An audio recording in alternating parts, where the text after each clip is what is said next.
thing. Man, I've come into this with so much energy. That is not my usual thing. But hey, we are back. Briefly, for those of you that do recognize us, which you know, we only just started the stream, so that might not be many of you. We are the cast, or most of the cast, of Therosian Odyssey, formerly on the Girls Run These Worlds YouTube channel / Twitch channel. We streamed season 1 and season 2 on there. We are in the process of making season 3. The one person that we have missing, unfortunately, is our beloved Joan, who went off and had a baby. So, you know, hats off to Joan. And unfortunately, that has meant that Joan has priorities elsewhere for the time being. But we are here. That is myself and my lovely cast. We are not here to play what you might think we're here to play. But just to give you a little update, I guess, on Therosian Odyssey, season 3 is very much in the works, which we're all very excited about. And we are probably looking at early 2024 as our return date. We have some production kinks that we're going to work out, and then we will be returning, and we will be returning on this channel. So I'm very excited to be coming back to be doing that. In the meantime, while we work on it, we've decided, or rather I will say that I have been lightly bullied into running a small one-shot for our players, because we all miss each other dearly. And this one is going to have a different focus to the sort of epic adventures that we're used to. Because we are going to look at some of the cuter members of the party. Not that I'm saying that the party is not cute. You know, all of you are very cute and playing very cute characters in your own way. But I am, of course, talking about some of the fluffier, furrier, maybe slightly spiderier, and more aquatic friends, both present and maybe future. ... question mark. I'm talking about the familiars, party pets, party companions, party familiars. Some GMs hate them, some GMs fear them. I indulge far too heavily in them, and then suddenly I have a party that's more animals than people. But that's just the way that I run games, because I am an animal nut myself. Before we start and go around and do our usual stuff, I will quickly go over, I guess, safety things, content warnings, a familiar problem, which is the game that we will be playing today. We're using the system, the one-page RPG that was written by Marisha Rea and Grant Howitt. For a familiar problem. It is not a game geared around darker themes necessarily. It is probably mostly going to comprise of harmless, chaotic fun. But there may be some light-hearted, slightly slapstick, I would say, references to potential, I guess if you're really looking at it deeply, endangerment of animals or animal-like beings, as our players are playing animal-like beings. I don't imagine, well, I promise you that it won't actually end in any kind of violence or horror, because I need these familiars to still be okay when we start season 3. So I got a lot of explaining to do if they're not. Yes, nothing terrible is going to happen to the animals, but there will be a sense of tension and danger, I hope, because the animals don't know that necessarily.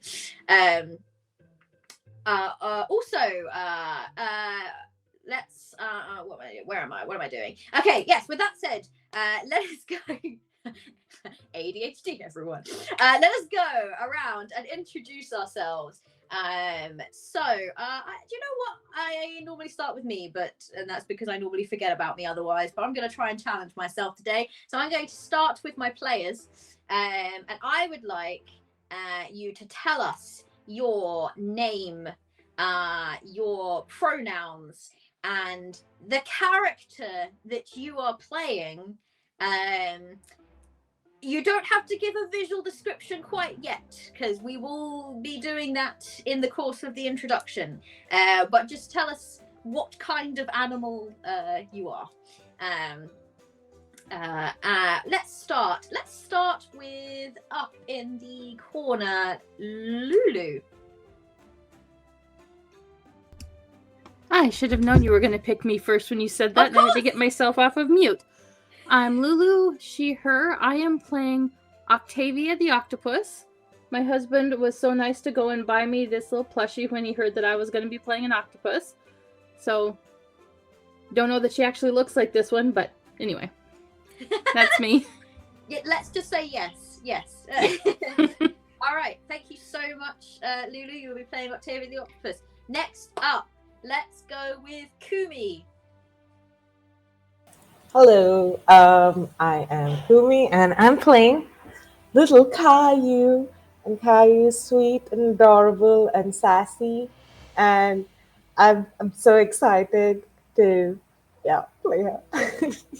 I forgot that you had a Kayu plushie. I know. Oh my goodness. That is I've always been like you put that up on the screen and I was like, what? It's so cute because like I think which way do I put this way? Yeah, like it looks exactly like the shadow.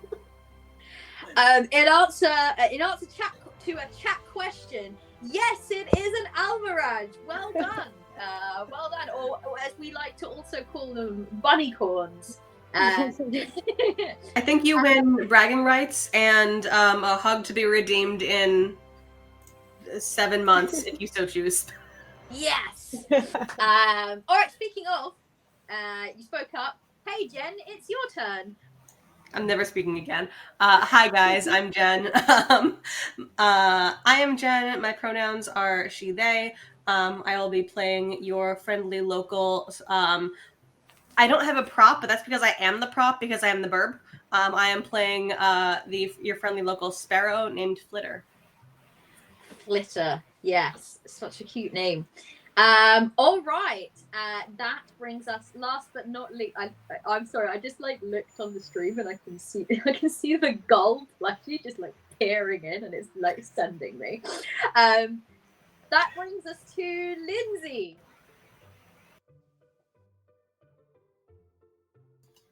I was on mute, so that was a me problem. Hello, everyone. My name's Lindsay. My pronouns are she, her. I will be playing Julio the Spider. I don't have a plushie, but I found this eyelash that I've mistaken for a spider before, so there's my spider. Thank you, Julio. Somehow that is more horrifying than a spider. Than if you just held up a spider to the camera. Which, by the way, had you done that, I would never have forgiven you. But I don't have one of those, but I have an eyelash, and this is Julio. Amazing. Julio the eyelash. Oh yeah, Greg the Gull is gonna love that. All right then. Well, that leaves me. Oh my god, everyone, I remembered. That's me. I am Kat, otherwise known as the Law Mistress. Literally, no one in my real life actually calls me that, but you know, branding and all that. I will be the Game Mistress for this particular brand of chaos. Ship captain, as it were, leader of the flock. And I will be playing all the wonderful NPCs that my players will be coming up against, / trying to herd these rabbits and hoping for the best. But yes, so I guess that is everything that I have, which it is. Without further ado, everyone, are we ready to go back to Theros again after so long? It has been so long. I'm going to get a bit emotional. I'm just going to burst into tears during this prologue. Let's not do that. All right. So, let us once again return to Theros. Or, more accurately, the dangerous ways of the Siren Sea that border it. and lead to the even more dangerous shores of the Dakra Isles. The party that we know and love have already had quite a few adventures in these waters on board the ship known as the Durkle Waverunner. But as we find them in the early hours, they are currently sleeping. And that's fine, because we aren't here for them this time. Instead, we are to follow some of their decidedly less humanoid friends. Small but mighty, the Age of Heroes has room for all living beings. So, let us start with the smallest. Lindsay. I love that Lindsay was like, oh, that's me. I'm playing the spider. Lindsay, please, this is your chance now to tell us all about Julio the Spider. And talk a little bit, I would like you to talk a little bit about where and how and the manner of which Julio normally sleeps. So, for anyone who watched season 1 of our wonderful game, would have been introduced to the chaotic character that is Julio the Spider. Julio, being about the size of a fake eyelash,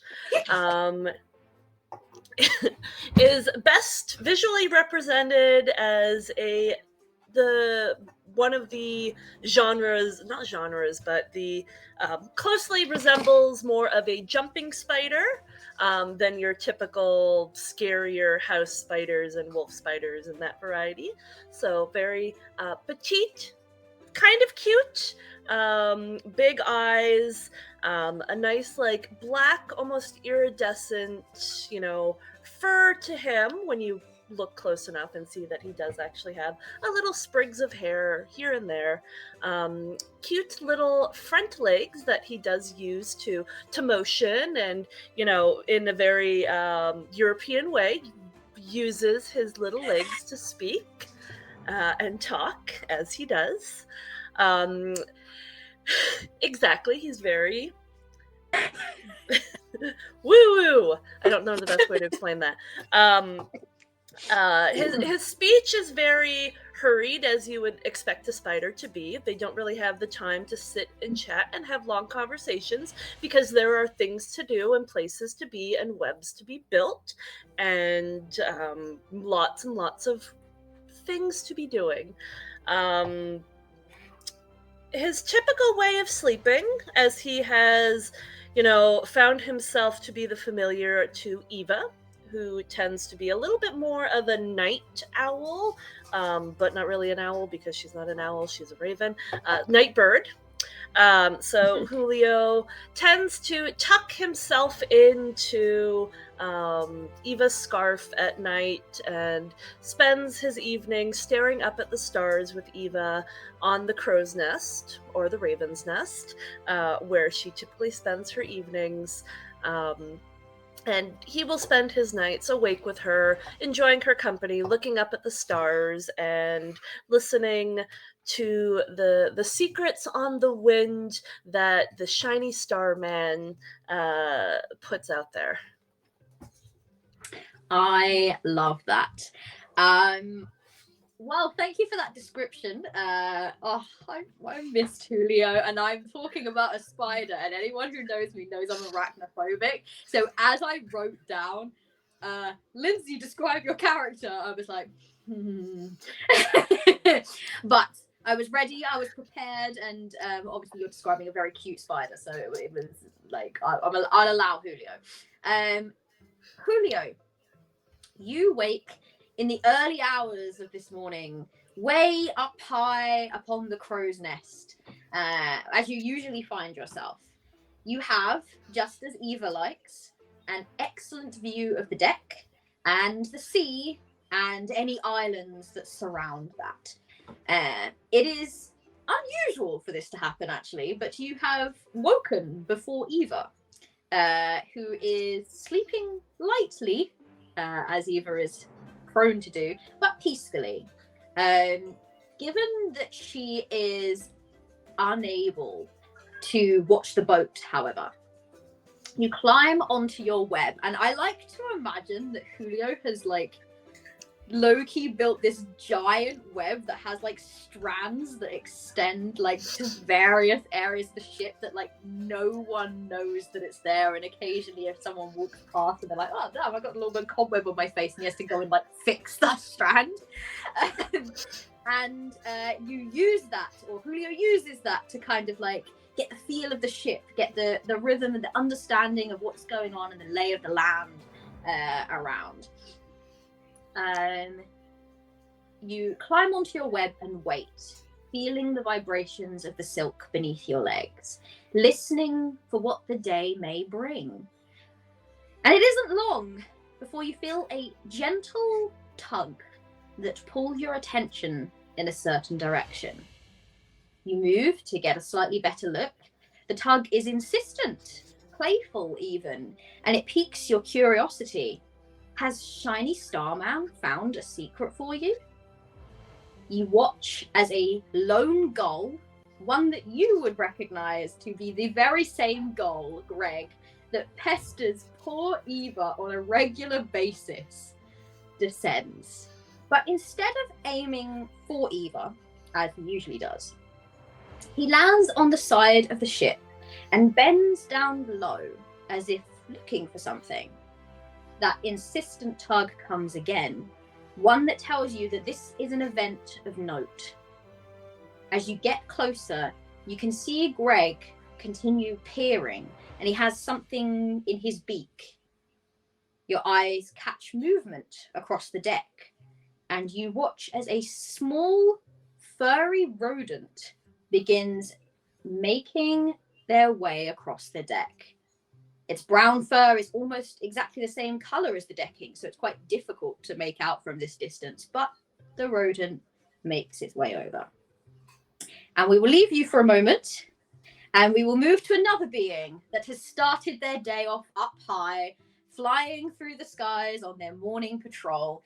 Jen, if you would please describe Flitter the Sparrow, how they patrol, and what you think that Flitter is looking for specifically on this fine morning. Okay. So Flitter the Sparrow is quite literally the most boring ass looking sparrow you could possibly imagine. It's this gray and white and brown and a little bit of black sparrow.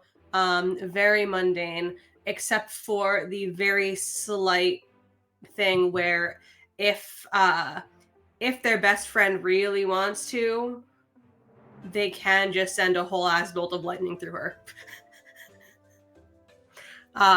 So sometimes they function as a conduit of magic. Sometimes they're just a bird that has a funky little mind connection.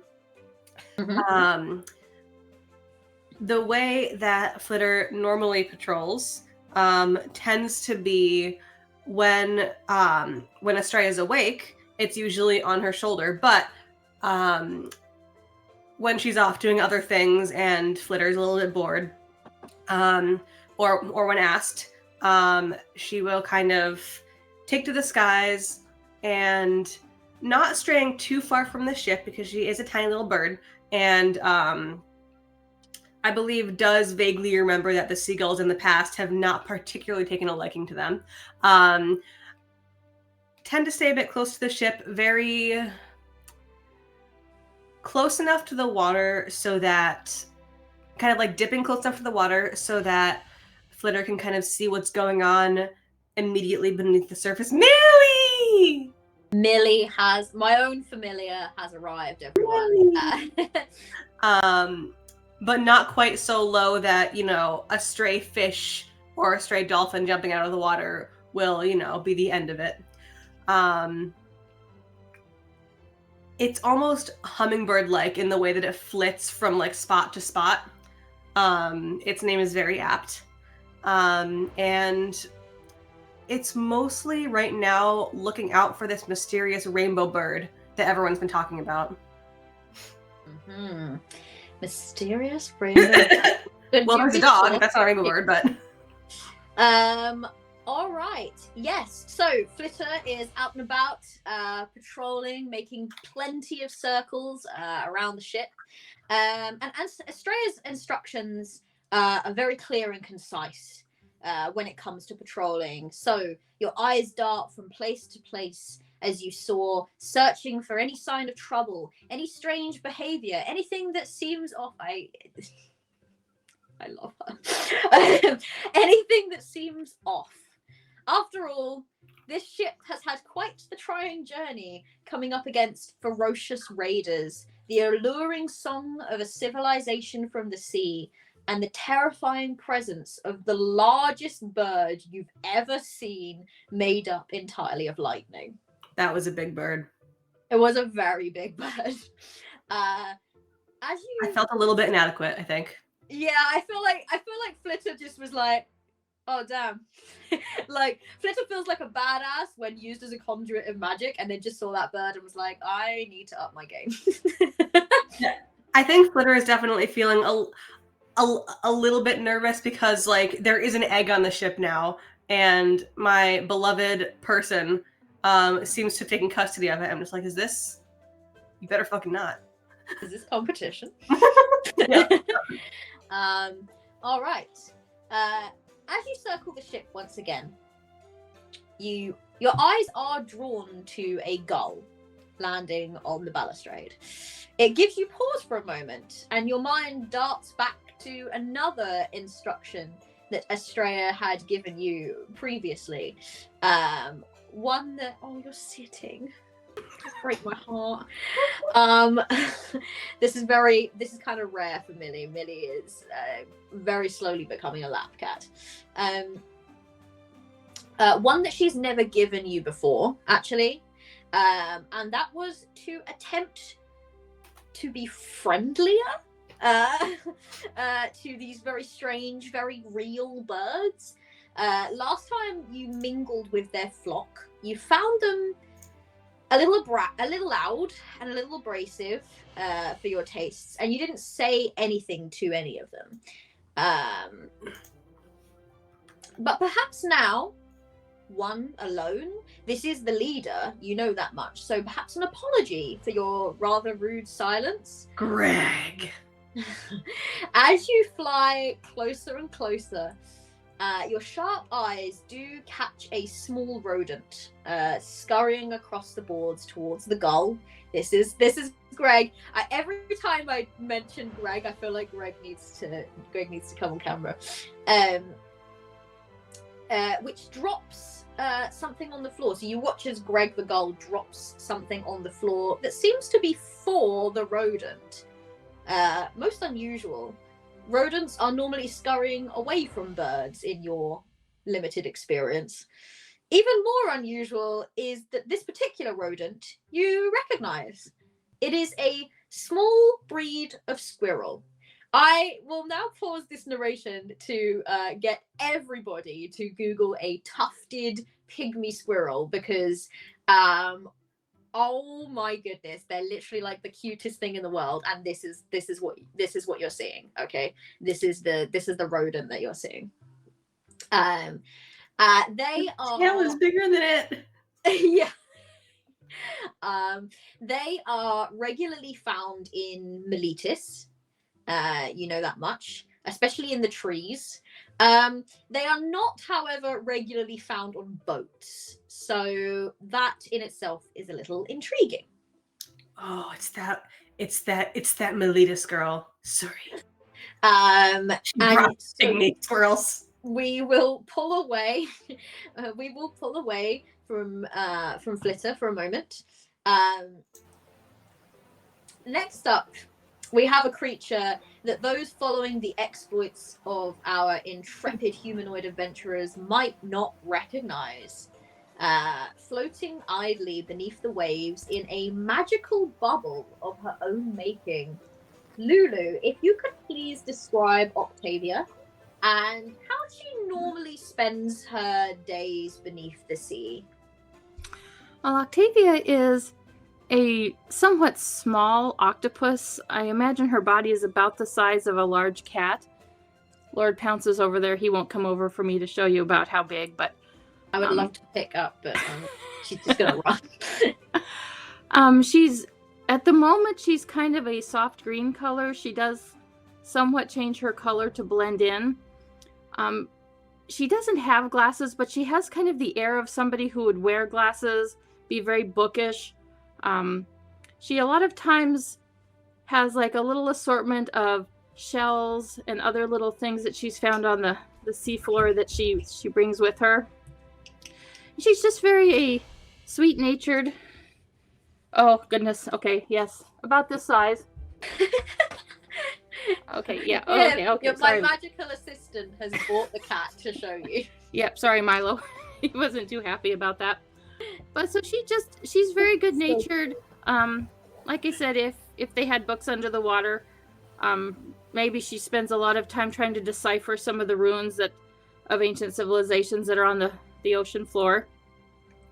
And she's just kind of intrigued by this ship that's coming through.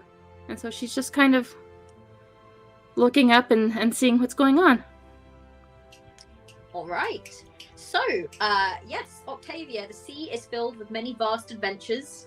It is wide open, with plenty to see and explore. And when you grow tired of the sea, sometimes you may find land to climb onto and navigate around it more easily than most of your kind, thanks to the aid of your magical bubble, which I will just briefly describe as being somewhat akin to a hamster ball. But it can also be somewhat lonely. There are few to talk to down here, except for the voice that sometimes travels the waves around you. The one that you know as Mother. Who made that noise? That's Jackson. That was a dog, yeah. This is why I'm always so distracted. I was like, the voice of Mother, and then the dog was like, I am Mother. She gifted you with your limited magic when you were very young and told you that you were her child and she had plans for you. She doesn't speak very often, but when she does, she usually has something interesting to say, and it nearly always brings adventure. Oh my goodness, yes, so we need to rush off immediately. You are shaken from your thoughts, and as you described, you kind of look up as you bump against the hull of this rather vast, imposing ship. It makes its way through the water, and you are reminded of the last thing that Mother did say to you, which was, child, the next time you find a ship, board it. Adventure awaits you, Octavia. And so you begin to climb. And we will pull away from Octavia and bring ourselves to our final familiar, our favorite magical bunnycorn, or correctly guessed in the chat, Almiraj, if you're being technical. Kumi, please do us the honors of describing Kayu and give us a sense of what Kayu has been dreaming about before she woke up. So the thing is that every night before Kayu goes to sleep, she has her magical bunny moment, of course, where she needs to prep to take her little nap. And what she gets Kaluka to do is essentially cast a little precipitation. She does her little bunny swirl, cleans herself up, has this little nook right at the window where she can moonbathe in the glow of Nexus light. And after all this, she gets up, and it's time to join the others for the panel of the Protector Pals, where every night they come together and discuss what to do about their humans, because they're clearly getting into trouble. Now, Kayu's been a little concerned because her other two companions are here, Julio and Flitter. Now, they're great and all. Julio, of course, spends a lot of time talking about shiny Starman. That seems to be like a cooler way to just say Nick's coming as a dude, but okay, I believe Julio. And then we have Flitter, who's flying around. Now, Flitter has been a little bit of a jittery Flitter, and Kai is a little concerned because obviously the egg seems to be important to the humans, but We can talk about that later. Now, the biggest problem is that she might be expected to be the brains of the group because she's the biggest. And that just requires too much thinking. And, Kayu deserves her beauty sleep and not to have to worry. And honestly, Kalyuka has been a handful. So as she walks past everyone and sees them sleeping, she's just like, okay, Eva's got it set, Julio's got her ear. We'll tell her if like something goes wrong, that's cool. Looks over and sees Astrea and goes like, okay, Flitter's there to keep an eye out for things. And then she sees her second favorite person on the boat, Callista. And she's like, oh, Callista, and she's here looking after everybody, but no one's here looking after her. Kalyuka tries, but who really relies on Kalyuka to make great decisions? Okay, and she thinks, what we really need is someone smart, someone to like really tell us where we're going wrong. And she hops out onto out into the boat and looks around to see where Julio and Flitter are. I feel like we are very quickly learning why Kayu and Kalyuka are so well paired together. Like that was all right. So Kayu, well, you woke up with somewhat of a start. After sort of sleeping and dreaming and glancing around the room, looking at Kalyuka in their very deep sleep. And that's not really all that unusual, to be honest. I always imagine that Kalyuka sleeps quite deeply. She's on the floor right now. Like yes, at some point she fell off the bed. Legs still sticking up on the bed. Hugging a mop. I don't know, but ever since she Hugging a- exited the arena, she's had this thing for mops. Sometimes she stands in front of the mirror and has a mop on her head and laughs, and it gets me concerned. So, what you're trying to posit to me here is that Kayu is the sensible one in this relationship. Of course. No. Caillou is Definitely not one Julio. relationship. Okay, amazing. All right. So, you sort of you think about going off to go and find your friends, and let's go find Flitter, let's go find Julio, let's have our morning meeting, discuss what we're gonna do about the humans. And as you head over to the window to have a good look outside to see if you can see them, you do briefly see them. You can see Flitter kind of soaring past. Real quick, Flitter is going to be distracted for about 5 minutes while I take care of some cat puke. That's fine. You do briefly see them. And you kind of go over to assess what kind of time it is, how much time you have to chat with them. But your view out the window is very suddenly obscured by a very long tentacle slapping against the window pane, then another, and another, and you watch as, you're an Almiraj, actually, so you've lived in the forest for most of your life. You don't really know what this is. I'm going to be honest with you. But it is an intruder, okay? And it's coming up onto the boat.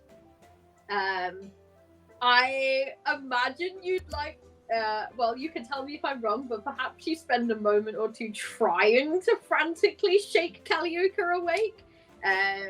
So I'd start by saying that for a second it's a moment of relief, because a lot of times I'm terrified of like Onyx's companion coming on board, and I have dreams of this massive lion just land on the ship and we all sink and we're screaming. So I'm like, okay, not the lion. Not the lion, but definitely something.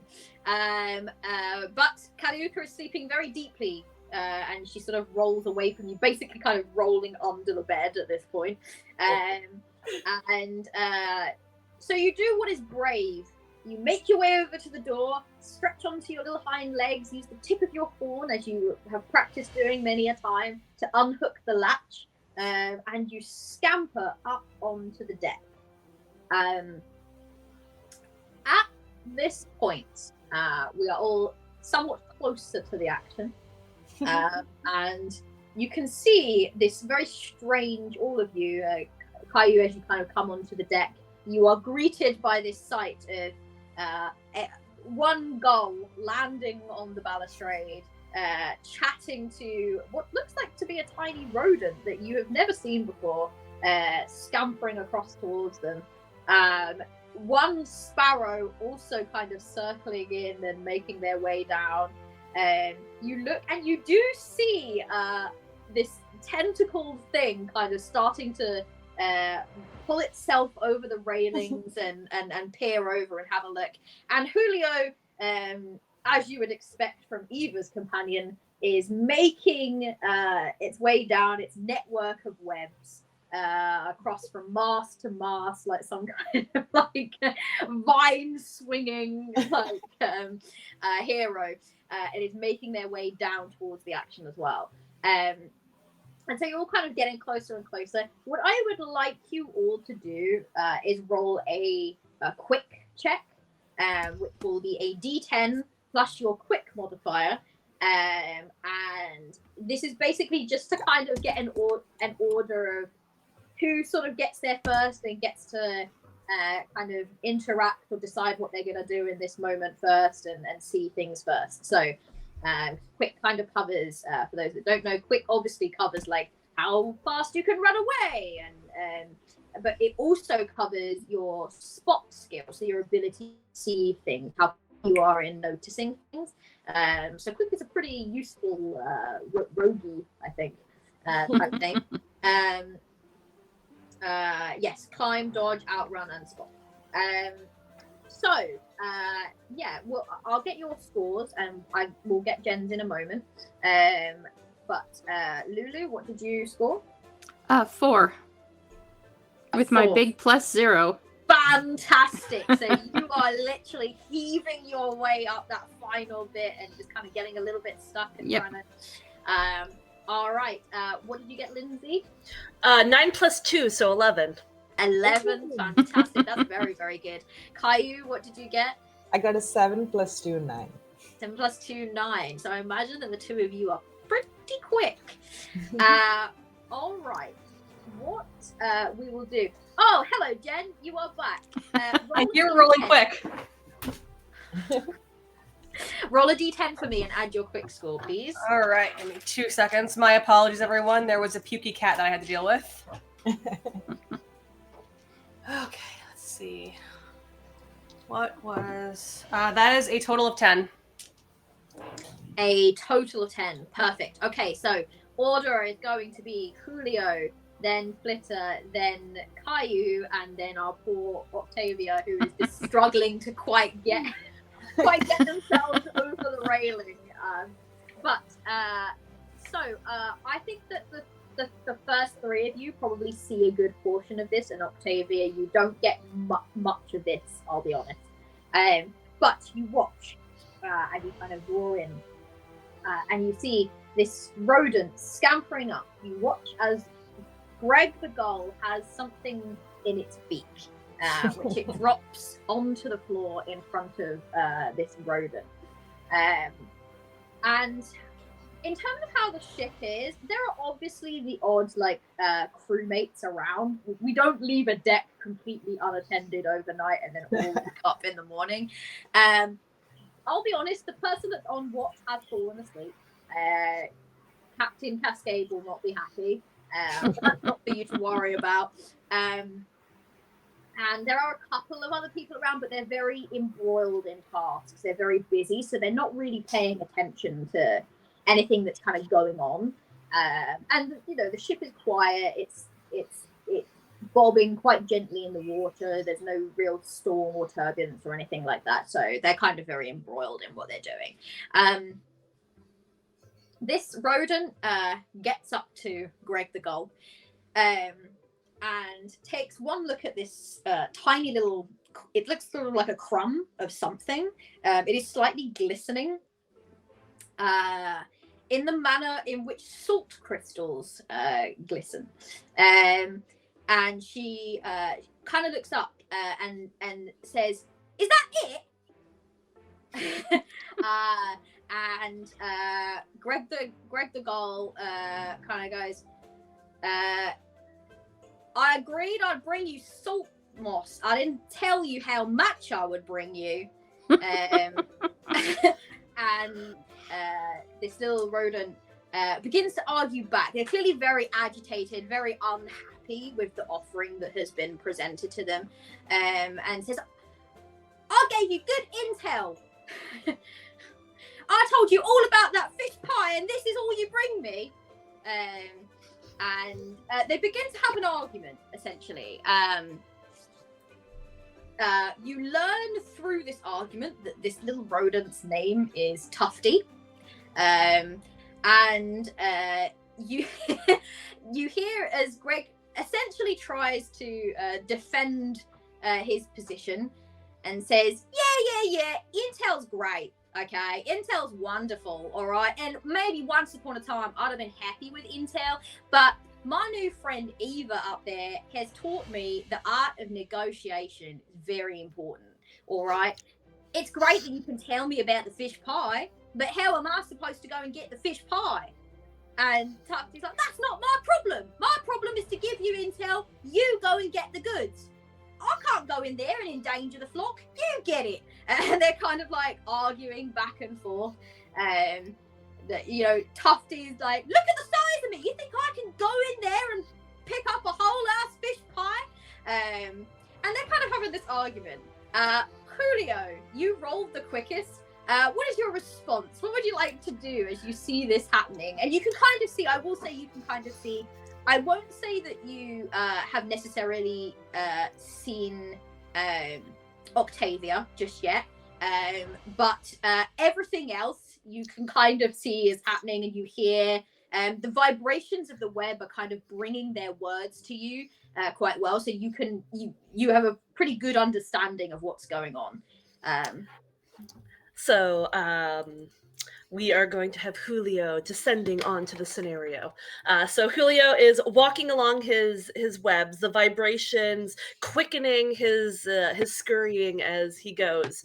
As he gets a little bit closer, I'd like for him to, spin a little bit of a rope web, and sort of he's going to throw himself off of his sort of canopy, and he's going to swing himself down and around, and then as it starts to loop back up, he's going to release himself, and I want him to do like a whole bunch of like cool flips in the air as he like slowly descends down to the group. In reality, it just looks like a poppy seed bagel sprinkle, like freaking just like woo woo through the air, but to him, he's really cool right now. He's doing backflips and like wish wah wah, and he's gonna land. Meanwhile, Flitter is just like, that looks kind of delicious. All right. So you want to do backflips and yes, yes, attempt. I think in order to do that, it's probably going to be another quick. That seems to be kind of like athletic-y, kind of how quick and cool you can make yourself look like. So yes, please roll me another quick, and we'll see where is it that you're wanting to land? So it wants to land just kind of like just off to the side, like sort of in between the two of them, but off to the side. Okay, perfect. Okay, so they're arguing here, and he's going to try and like flip like over top of them and sort of land down here. And to be seen by them, that's the goal. Yes. Yeah. That's the goal. Dramatic entrance. Okay. Yes. I love it. Yes. Yes, please roll me a quick and we'll see what happens. 8 plus 2. 8 plus 2! You absolutely succeed. That's not a difficult thing for our beloved Julio to accomplish. So, yeah, you kind of like make this web rope, you swing round. It's like watching a circus show for those of you that are still making your way over. It is like something quite spectacular. And you make your like dramatic entrance. You kind of do some kind of like cool like spider roly-poly. I don't want to think too hard about how that looks in my mind. But it's just a poppy seed just floating in the air. Yeah, just like the legs curl up and you're like and then you kind of like ta-da! Exactly. And you kind of come into there, and both of these creatures stop arguing and look at you. You've definitely taken them both off guard. They did not see or know that you were on your way. Greg kind of just looks at you and it's just like, oh, very good. And Tufty looks at you like, oh, bloody hell. Just kind of takes a step back. And its little tail like puffs up in fear as it takes a little step back. So take it away. I will then use my minor telepathy to speak to Tufty and just gonna be like, what you doing? Okay, so just to be clear, this minor telepathy that you have is a one-time use. Oh, it's only a one-time. Never mind. So all of these sorry. three. So for those of you that are watching, each of our companions have three sort of like slightly strange magical things that they can do. Okay. And they are limited use. So they have like things that they can do that they can just do as many times as they like try to hide and run. And each of them have like, so spiders, for example, can make webs and stick to things. And that's not a one-time use. But the magical things that your little abilities are. So did you still want to do that? No, I have another action that I would want to do. Go for it. So I'd like to try to create a web to grab the little speckle that they're arguing over and pull it to me so I can see what they're talking about. All right. So you cast this web, and I'm not going to make you roll for that. I think that's a pretty easy thing to do. They're both surprised, so it gives you a chance to kind of cast this web. You pull it towards you. You immediately get a very disgruntled, "Oh, that's mine!" from Tufty, who 1 minute ago was very angry about it, but now seems to be very possessive over it now that you've taken it. As you observe this, what it seems to be, roll clever for me, actually, and that will decide how well you know what this is. That's a 7. A 7. That's a pretty good score. I would say that you know well enough that this is a salty thing, but it seems to be like essentially what it looks like is some kind of like strange like green foliage encased in salt. It's got like little salt crystals on it, and they did, in their argument, refer to it as salt moss. So you can only presume that probably what this is a type of plant, that either it's difficult to see whether it grows with the salt or whether the salt, because of the nature of being out on sort of like in a coastal sea-like environment, kind of the salt has attached itself to this moss. But salt moss, it is known as that in the human world as well. You've definitely heard a couple of sailors kind of talk about that as they've gone past an island and sort of remarked about a patch of salt moss. And so that's kind of a known term, as it were, and you've never really paid much attention to what it is, but now you're looking at it, you're like, yeah, that makes sense. It's mossy and it's salty. Salt moss. Yeah, well, I'm going to verify that it's salty by rubbing my little legs on it, because spiders taste with their feet. Definitely salty. Yep, so, and it's pretty gross. It's pretty salty, so I am going to, like, kind of, like, push it away, and then try and, like, rub my feet all over the rest of my body to get that horrible taste off of my legs. Amazing. As you start to rub, I think that this rodent is very like, "Hey, I said that's mine. Give it back." Seems very. And the moment that you kind of like rub off, do you kind of like push it back, or do you kind of? Yeah, like, I'll be like, "Oh, get you."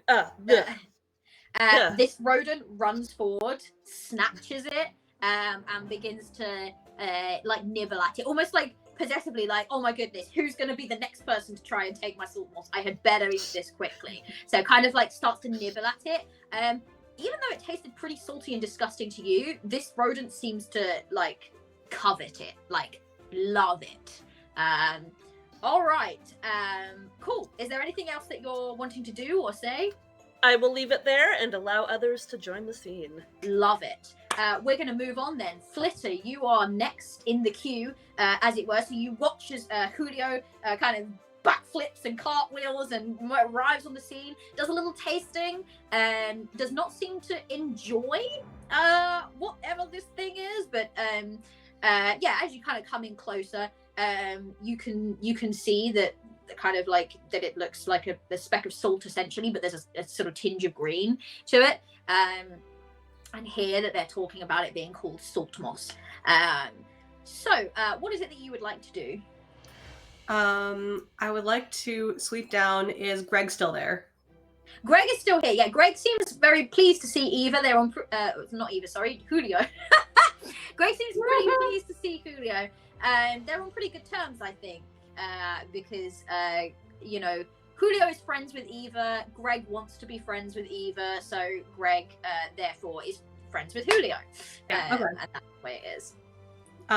So I think Flitter is going to flitter on down and land like a respectful distance from Greg, and just kind of like, hello. Okay. Well, as soon as you do that. Let me just plug myself in, or you're just going to lose me completely any moment. So as soon as Flitter kind of hops up and says hello, Greg does that thing where kind of looks at you and goes hello, and then looks back and goes, oh bloody hell, you talk. Yep. Since when? How old am I? I think I'm All like... right, I can see that's a complicated question. Don't worry about answering it. You're. I didn't know you could talk. You never bothered saying anything to us when you come flying over, joining our flock.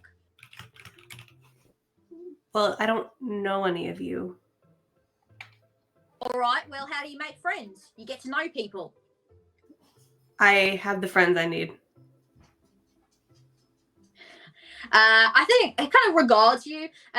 You can see from Greg, this is a very alien concept.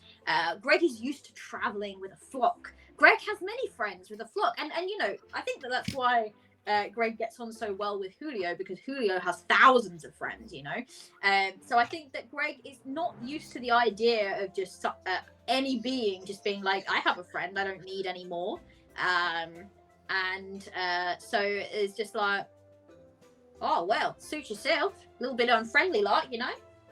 Well, I don't really talk to. Look, I used to live in a place where there were lots of seagulls, but I never really went to the sea. So I mostly just kind of like hung out with the other sparrows and the pigeons and the crows. I'm not used to. I'm not really used to seagulls, and y'all tend to travel in packs and kind of scare me. Well, we're not scary. We're perfectly friendly. Apart from when we're hungry. We can get pretty scary when we're hungry. I didn't know that seagulls and kind of like looks down at this pygmy squirrel. Do I know that this is a pygmy squirrel?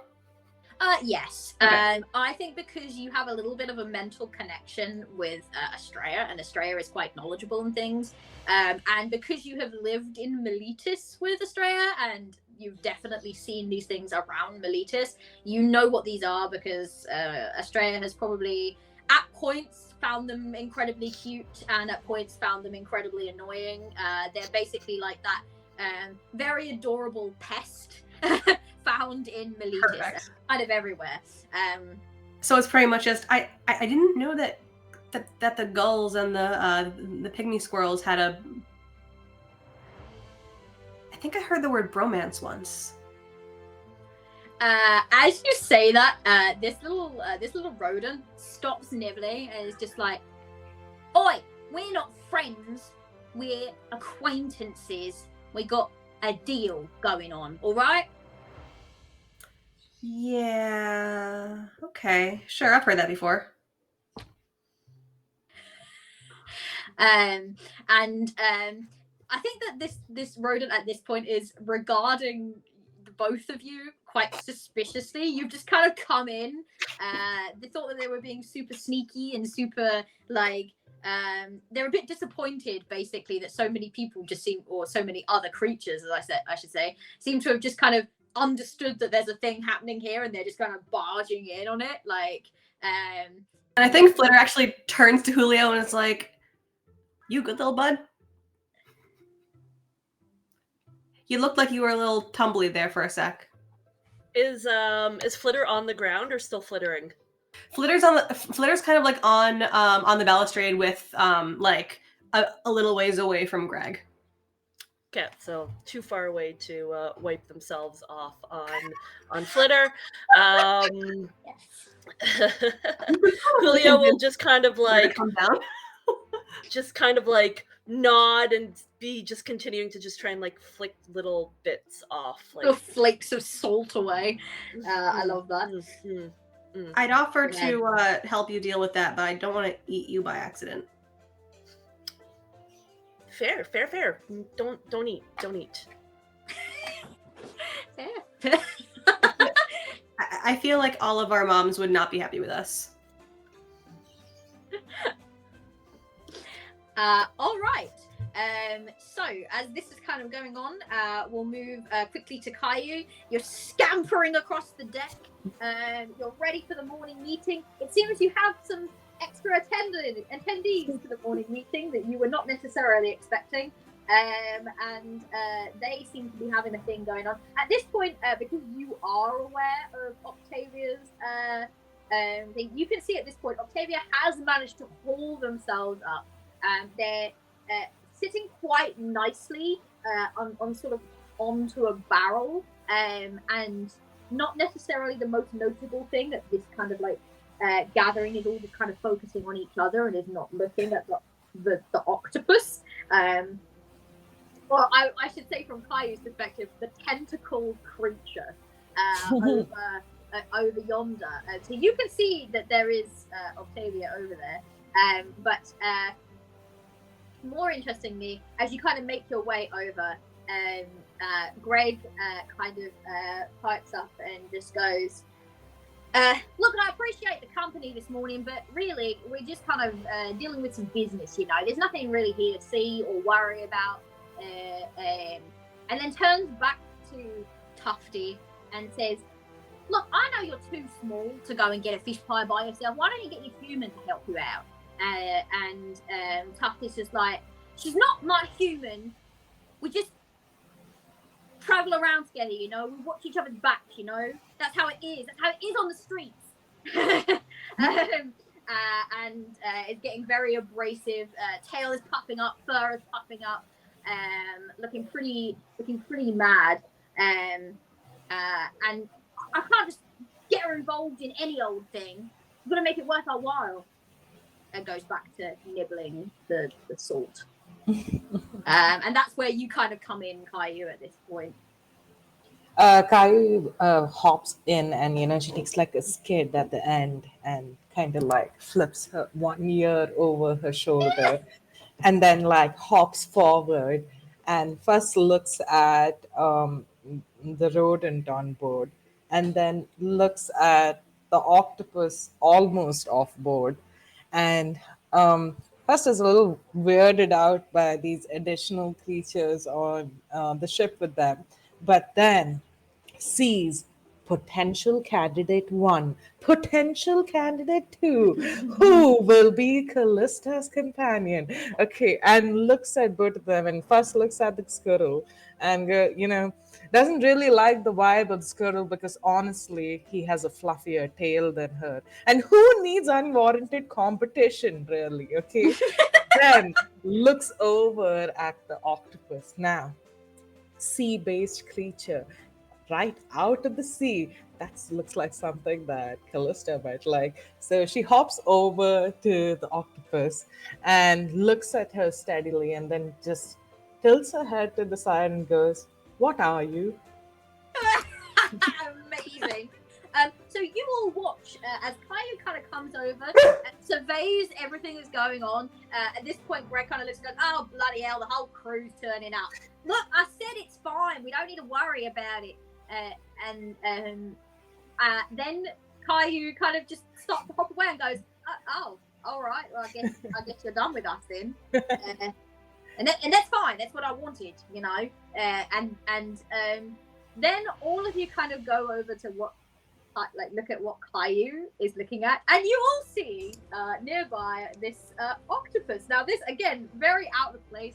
Octopuses don't tend to come up above the sea, but this one seems to have. At this point, I imagine that Octavia might have had to activate a certain magical bubble to keep themselves wet and from drying out in the sun that is starting to rise. So this is a very strange and unusual sight, to be honest. But this octopus kind of is sitting on the barrels and is observing, and you kind of listened in to like the last part of that conversation, and you're like, oh, very interesting. And then all of a sudden, Octavia, you are busted. Yep, and as she sees Kayu come up, she like raises several of her tentacles in a friendly wave, and she's like, "Hi, I'm Octavia." And then she like, as everybody just kind of like stares at her, she gets a little freaked out, and her color kind of starts to change to a dull brown to match the barrel that she's perched on, and she just kind of tries to disappear into the background. Yeah, sure. Do you know what? Roll for me. Okay. Roll a sly for me. I'll get Julio and Flitter. That is a 4. Do you see? 4. Yeah. I think that the nerves get to you, to be honest. Definitely. Octavia. You try to match the barrel. It is completely the wrong shade of brown, almost bordering on like purple. It's impressive in itself. You all see this. It's impressive in itself that this octopus just changed color in front of you. Also, the texture, because octopi are very good at looking like certain textures as well with their coloring and everything. You do not look like wood in the slightest. You look more metally, if anything. So you kind of just look like this sort of purple octopus-shaped statue on top of a barrel instead of blending in with the barrel. But you all do see this octopus can change color, which is kind of cool. But yeah. Yeah, well, she doesn't have a lot of experience, mimicking wood, so it's understandable. When you say dark purple, do you mean like a purplish brown? Yeah, like a purplish brown.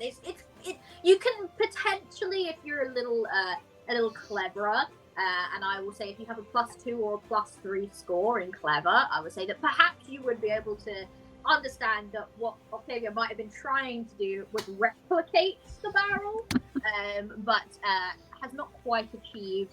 You can see she's very nervous. I think Flitter turns to Kayu and just looks at you, Kayu. Did you make a statue out of your own droppings? And I killed it.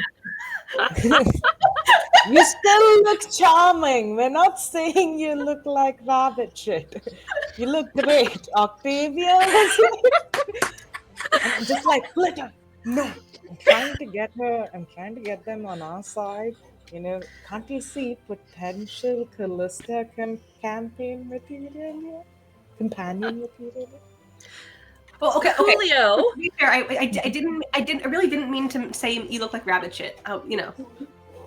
Julio, in this instant, is going to turn to see this new arrival and sort of take a moment to count how many legs that it has. And Julio's going to kind of like raise up its own legs and sort of count its own legs and be like, "Spider friend!"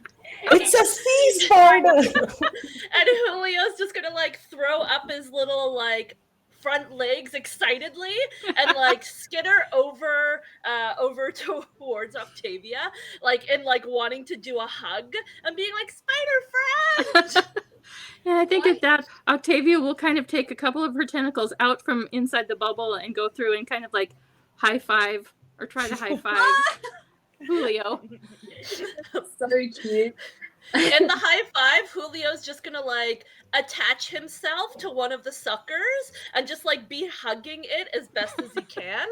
And By the way, this is the squidgiest spider that you've ever come across. I don't. It's got the same amount of legs. It's clearly like a new breed of spider that you've just never met. This exactly. is friend. Oh, now let me see. This is friend number 1062 probably at this point for Julio, because I like to think that Julio just deems everyone on the ship as a friend, whether they know it or not. I'm just picturing Julio like nestled inside one of the suckers. Yeah, that's where he is right now. Just being like, they give the best hugs. I kind of flap a wing. Hi. Octavia raises yet another tentacle and waves at the sparrow and says, "Hi, I'm Octavia." Hi, I'm Flitter. I could probably look like you, but like I wouldn't have the bubble, and then I'd probably be very unhappy. Oh wait, I wouldn't want anyone to be unhappy. And then I would have to go and get a stray to turn me back. So I'm gonna stay as a bird, okay? Okay. Okay.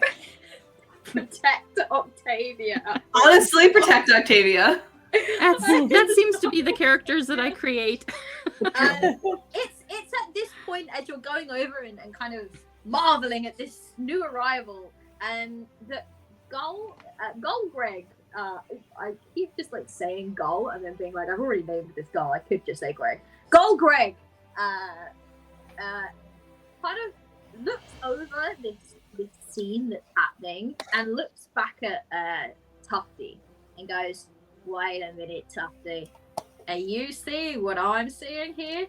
And Tufty just finishes off their little bit of like sword and goes, "What bunch of idiots?" And then he goes, No. You want salt moss. I need you to get me a fish pie. You're too small to get me a fish pie by yourself. But perhaps if you had help, and like this mouse just looks at him inquisitively, and then he just like gestures away and goes, "Help!" You know, like your very own flock. And Tuffy's like, "I don't need a flock. I work alone." So now you don't want to have friends. No, Tufty says that. The mouse says that. Greg says, "You can't achieve anything in life without friends. I've got my whole flock here. The only reason I'm not doing this myself is just because getting into that teeny tiny kitchen with an entire flock is going to be a task into itself. And we don't, this requires stealth. This requires that captain. I don't know if you heard the way she barked orders, but I'm on very thin ice with her because I keep my flock keeps shitting on her boat. All right, and like she's not happy about it. So if I go in there and I start stealing the food as well, like that's it. The relationship is over. All right. Well, first off, out of the entire ocean, they can't shit in the water. Second, why don't you just explain to her that it's not you and it's your friends? Oh yeah, I'll just rock right up to the captain and I'll go, "Hey, captain, how you doing today? All my other friends here that I'm supposed to be in charge of. I'm supposed to run my very own tight ship, but they are the ones that are doing it. I have no control over them. It doesn't look professional, you understand?" Oh, I totally get it. That it's you lot are a bit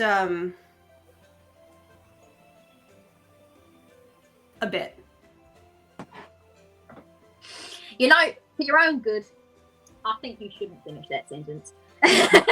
And he looks back and he goes, "Well, what do you think? I mean, you all know that the only thing that you have to get past to get in that kitchen really is that goblin." The goblin? Do you have any problems with the goblin? Oh, Cedric? Oh, no, I've heard he's a great chef. Like, everyone loves him. He seems like a top fella. We can't work together. So... Why? Do you have some intel? Oh yeah, I heard that. He likes to capture us and turn us into a stew. Hold on, who's us? All of us. Apart from you, Flitter, because I don't really know what happens to you. I mean, I don't either. I've never been turned into a stew before, but also I don't really like. First off, who stews a spider? And second, like, why stew a sparrow and there are so many gulls around? Sorry, Greg. But like, I don't have a lot of meat on my bones, you know. Greg's just like, excuse me. But if you had a choice between Julio is seasoning. if you had a choice between tossing a minnow and a trout into a pot, which would you pick? Oh my god. Mission make friends with the flock is going swimmingly for the sparrow. I love this. You know what? We'll help you. But wait, first. Hello, Octavia. Can we help you with something? You know, I know a certain someone that would be quite fascinated if he woke up with you on, I was going to say on his face, but then I realized that what I was saying. With you by his side.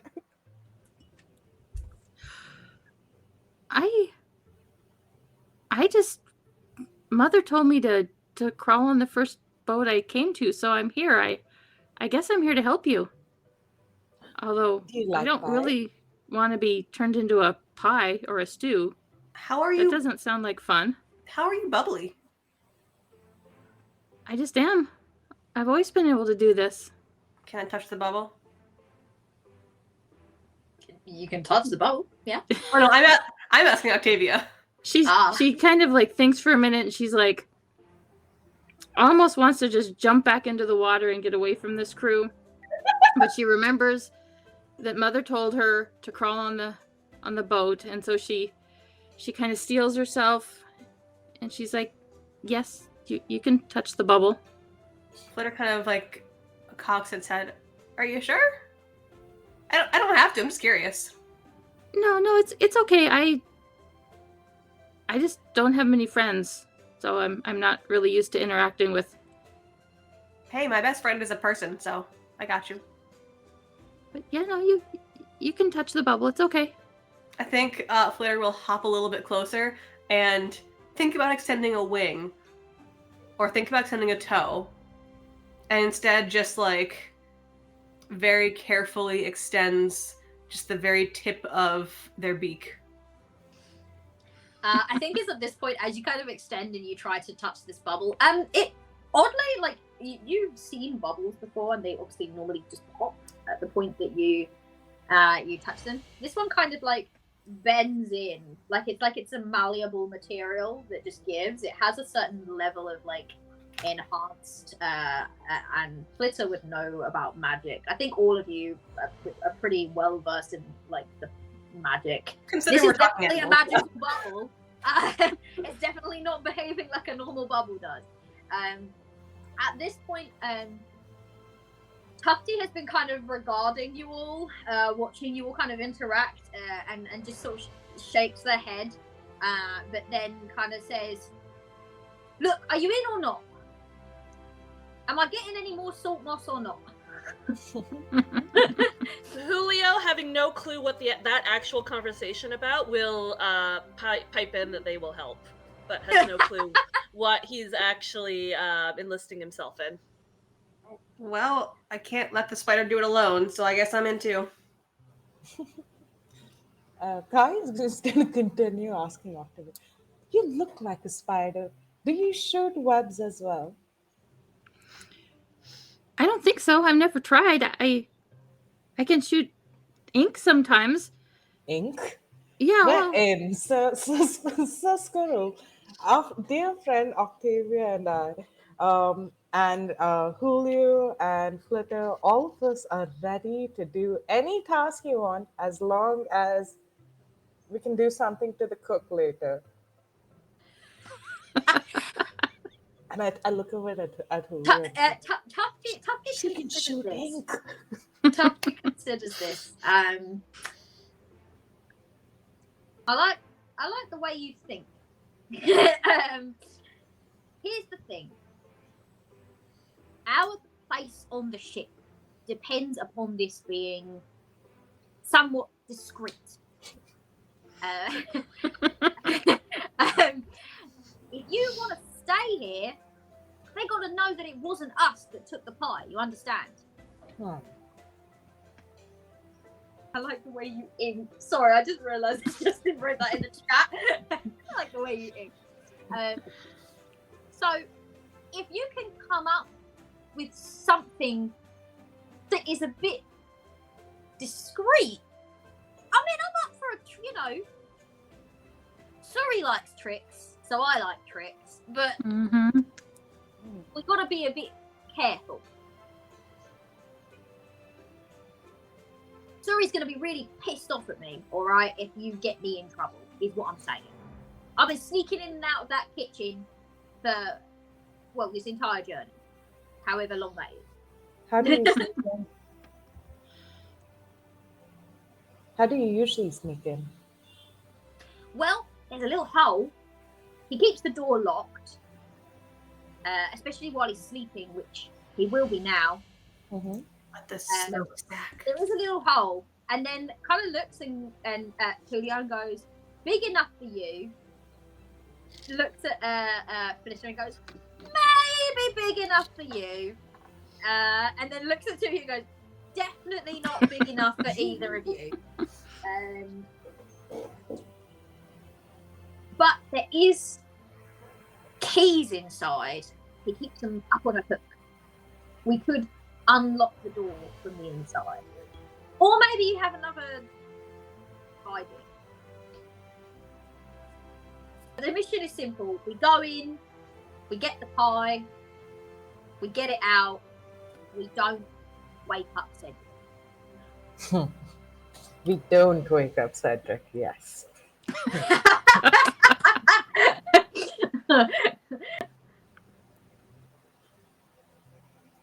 So, what I'm hearing is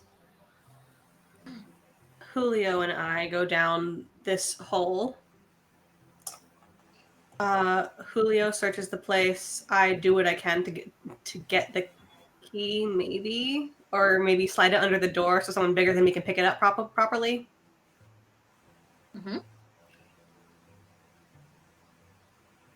And then everyone's inside, and all we have to do is not wake up the angry goblin. Tufty at this goes, well, Cedric's not angry necessarily. Well, he will be if he sees all of us in his room. He's a pretty sweet-tempered. He's lovely, really. But he'll be pretty angry if he sees all of us stealing his food. Well, yeah. I can imagine that actually that might be the thing that tips him over the edge.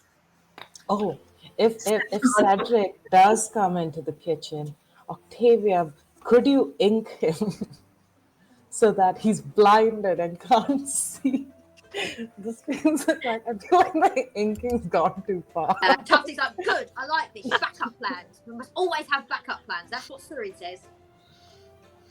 We can leave a message in ink. There's just so many things to do. Oh my god. The Gull send their regards. Alright, I think what I'm going to do is I'm going to say that this feels like a good time for us to go off to break, spend a little time thinking, perhaps ruminating how we might want to do this heist, get into the kitchen, steal the pie, get out. Seems simple enough. But do so without waking Cedric, preferably, or at least without incriminating yourselves, I would say. Should you succeed, Greg will be happy, as will his entire flock, I'm sure, with a very tasty fish pie. Tufty will be happy because they will bring the rest of the salt moss that Tufty is owed, and you will be happy because you have had a very fun grand adventure with your friends. So I'm going to send us a break now. We're going to be back in about 15 minutes from now. And when we come back, we will continue the adventure and we will approach the kitchen and see what's going on in Cedric's kitchen, which will be interesting because I don't really think that the party, as in season 1 and season 2 party, have ever really gone to visit Cedric in his kitchen, so I don't think they really know what to expect in this kitchen. So that will be fun. Cool. Thank you so much for all of you that have joined us so far. We really appreciate you dropping by. And please stick with us. We'll be back at about 10-15 minutes. In the meantime, enjoy this wonderful music and this beautiful animation. I'm very proud of this the overlay that I've created. I'm not going to lie. So, enjoy it. And yeah, hope you're having fun so far. Cheerio.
Hello, everyone. Oh my god, we found We it. have returned to the, what was it they said in the chat, the pice.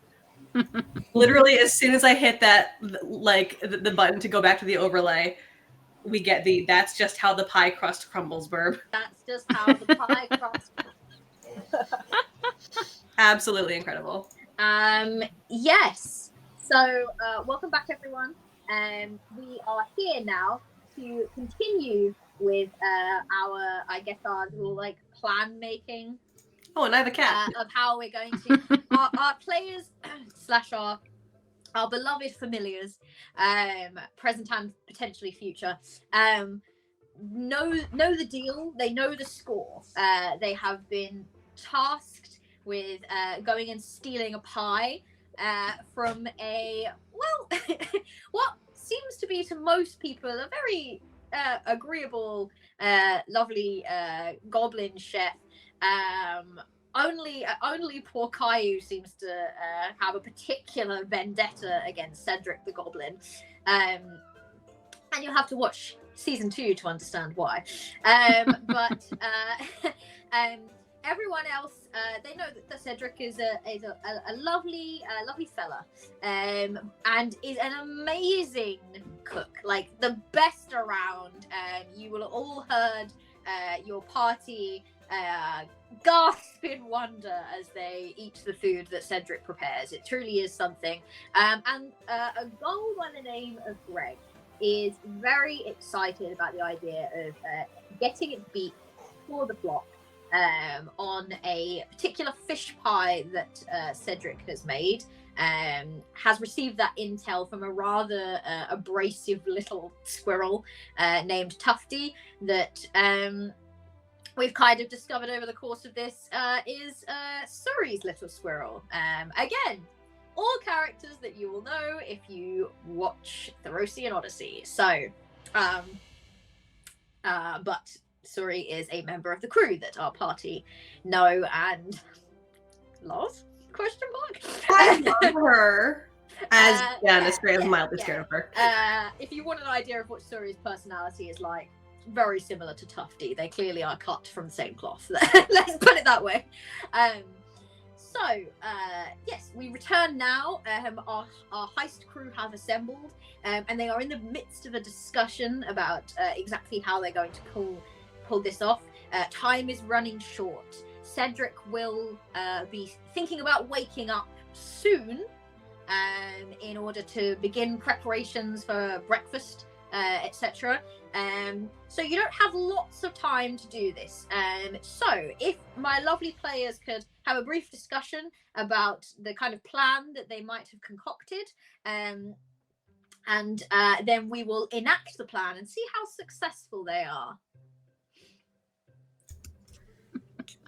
I believe the current plan is to frame Hector by planting some of his scraps / belongings in the vicinity of the pie's some last known location. Wow. Yes. Yeah, so like the smaller ones of us are going to go, the smaller / sneakier ones of us are going to go steal something of Hector's, and then the other 2 of us are going to go and get some pie. Flitter does have a vested interest in attending the Pice as opposed to the Hectorist.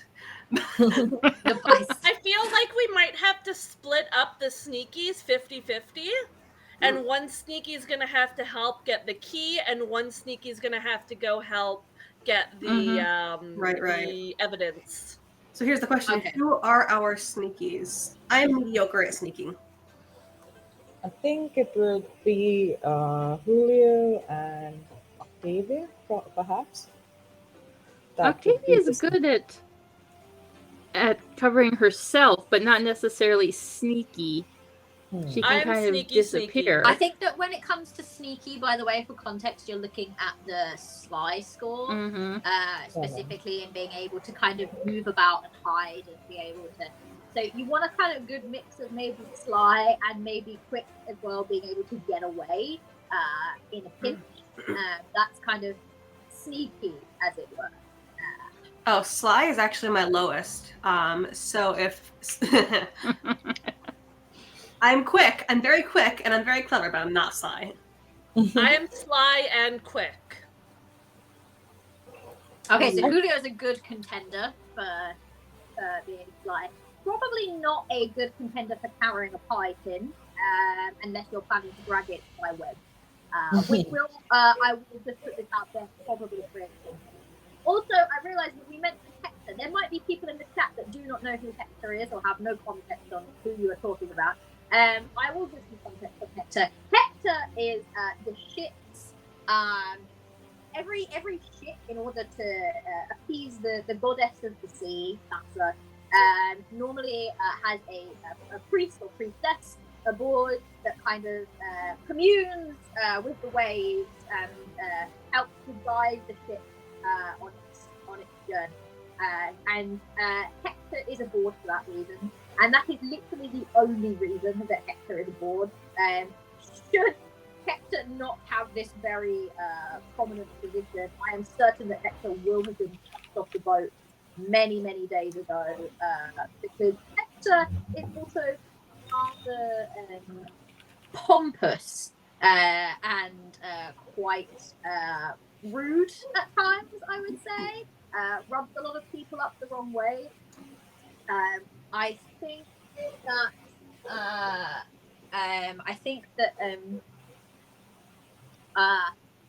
the moment that you kind of talk about maybe we can make it look like someone else did it, Tufty would absolutely have come forward and said, "Goat man." Hector is a sector. Tufty's well on board with this plan now. Sorry, can't stand him. How about we pull off a full ruse?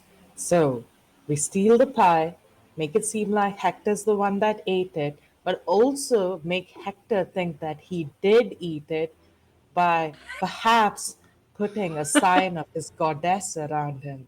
So when he wakes up, he's like, why are there crumbs on me? But then sees her photo or maybe an amulet of hers and thinks it's a sign. Oh, you're muted. Lindsay, you're muted. I could also maybe try to implant a thought into his head while he's sleeping. Yes. Because sometimes I can do little things like that, and I can make him think, this is such a good pie while he's sleeping. Yes. That he will wake up and remember that he had such a good pie. That he needs to thank Hector for that he needs to thank him for the pie. Okay, yes. so I feel like this puts Julio very much on team going to Hector. Yes. Okay. Yeah, I think Octavia would definitely volunteer to go get the pie, because she can crawl up onto the cabinet and balance the pie kind of on a couple of her feelers above her head, or a couple of her arms above her head, and I think get out. Flitter is going to want to go get the pie, A, because Flitter has ulterior motives, and B, because someone has to go in and get the key. All right, so Kayu, are you wanting to go to Hector, or are you with Julio, or are you wanting to join Team Pie and just have Julio deal solely with the Hector situation? I would say as well that just so that Julio is not alone, Tufty would reluctantly maybe join in Julio's little venture, but it's up to you. Where do you think Kayu would want to head off to? I'm gonna keep close eye on our dear cook and essentially provide surveillance assistance to both parties because I'm quick. All right. I'm kind of decent at everything else, but essentially, if I see him get up and come towards the kitchen, alert the ones in the kitchen. If I see like anyone going to wake up Hector, let Julio know that someone's coming towards the door. Okay, so first of all, Cedric does sleep in the kitchen. I'm gonna put that. Oh, Cedric sleeps. Cedric sleeps in the kitchen, but it's not a bad idea to have Julio be, I'm gonna go and get incriminating evidence and make Hector, gaslight Hector into thinking that he ate an entire pie in his sleep. I mean, Julio is more than capable of pulling that off. But I think then having a couple of people kind of dealing with the pie itself, locating the pie, getting it down, doing so in as least unchaotic a manner as possible. So that could definitely be our Octavia and Flitter kind of dealing with that. And then having Kayu kind of solely focusing on keeping an eye on Cedric and Cedric's, how should we put this, levels of being conscious. And situational awareness. Sure that everything is in order there and being like the lookout, I guess. And if we're feeling like Julio may need a lookout for Hector-related shenanigans, I'm happy to have Tufty go along and take that role and kind of be, I'll keep an eye out, you go and do the thing that you need to do and grab what you need to grab. Does that sound like a good plan? Definitely, because I'd also like try to towards the end try to take some crumbs to deliver to Julio to like add that finishing touch to the Yeah, and we can do the kind of like the switcheroo and all of that. Absolutely. All right. What I mean, it's a kitchen as well. First of all, so I think crumbs will be pretty easy to come by generally. So I guess what I will ask you to do then is let's go with you kind of head down and you manage to evade the notice of these kind of crew members doing their own thing. Actually, let's roll for that, shall we? Just for fun, just to see how easy you find that to do. Let's roll for Sly for me. I won't make it too difficult. Well, now you said that, my dice are going to roll badly. Yeah, I got a 6. Oh. Okay, Octavia got an 8. Okay. Is there anything spicy about rolling a natural 10? No. Sorry. Kayu got an unnatural 10. Well, I rolled a natural 10, so there. Well done. You rolled a natural 10. Let's everyone give Jen a clap. There we go. Thank you. Thank you. Well done. Okay, so Jen rolled a natural 10. Fantastic. Cool. I'm just seeing in the chat that I'm not being loud enough, so I'm gonna lean in as I tell this story. Is that better? I think that I did briefly have a little bit of noise in the background, but that noise has gone now. If you wanted to turn my mic back up, it was just a brief hairdryer thing. I was so close. It's the same leaf kind blower. of Leaf blower in the winter. No. Oh yeah, that's right. Y'all have winter over there. Yeah, we do. I'm like California. I hate California anyway. Okay, so you kind of you all rolled really well. The lowest was a 6, wasn't it? I put it in the easy category, so you still succeeded. That's fine. I think that you briefly might have had a moment where you kind of like everyone else kind of darting behind barrels, like very Mission Impossible, Dave Bond style. Like I love the idea of like Kayu doing like little roly polies all the way across. Other people like trying not to look like that you're all congregating. The crew are very used to seeing you, I think, around, except perhaps you, Julio, and obviously the octopus. But certainly Flitter and Kayu, they used to. They know Australia Sparrow. They know Kaluka's. Well, they would probably call it all variety of names depending on their knowledge of Almirages. But they know the bunny horn. They know the horned bunny very well. Julio, however, you kind of sometimes forget that all the many friends that you've made on this ship, whether they know it or not, not all of them know that you exist. But and you kind of go off, and as you kind of like round when you fall over the boot of a sailor at one point, and he does kind of look down and see you and goes, "Whoa," and kind of like but he doesn't pay it much mind. He doesn't think, oh, this is suspicious, there's a spider on my boot. He just is startled by it briefly. And that's kind of it. You kind of sort of web down, and then you continue and scuttle your way across the floorboards, and he continues with what he was doing. You head down into sort of the main corridor, and there's a sort of, as you get down the hatch, there's a sort of left that leads to where the crew are sleeping, including Hector, because even though Hector tried his best to get his own bedroom, and he was very insistent that he wanted that, he was eventually won round by Callista into maybe sleeping with the crew will allow you to talk to them about Thassa and essentially religiously brainwash them into becoming like a bit more pious. So he is sleeping with the crew, much to his dismay, but he is doing that. So Julio, and I will say actually with your 6, as you kind of like got off the boot of this sailor, you did see he'd been kind of like nibbling a snack, like a biscuit, so you were able to maybe web up some crumbs along the way, and so you have now got some crumbs on your person, or on your spidery body, I guess. You head off left, and Tufty kind of follows after, and you are going towards the crew to go and find Hector and poor Hector. Meanwhile, the rest of you head off right towards the kitchen.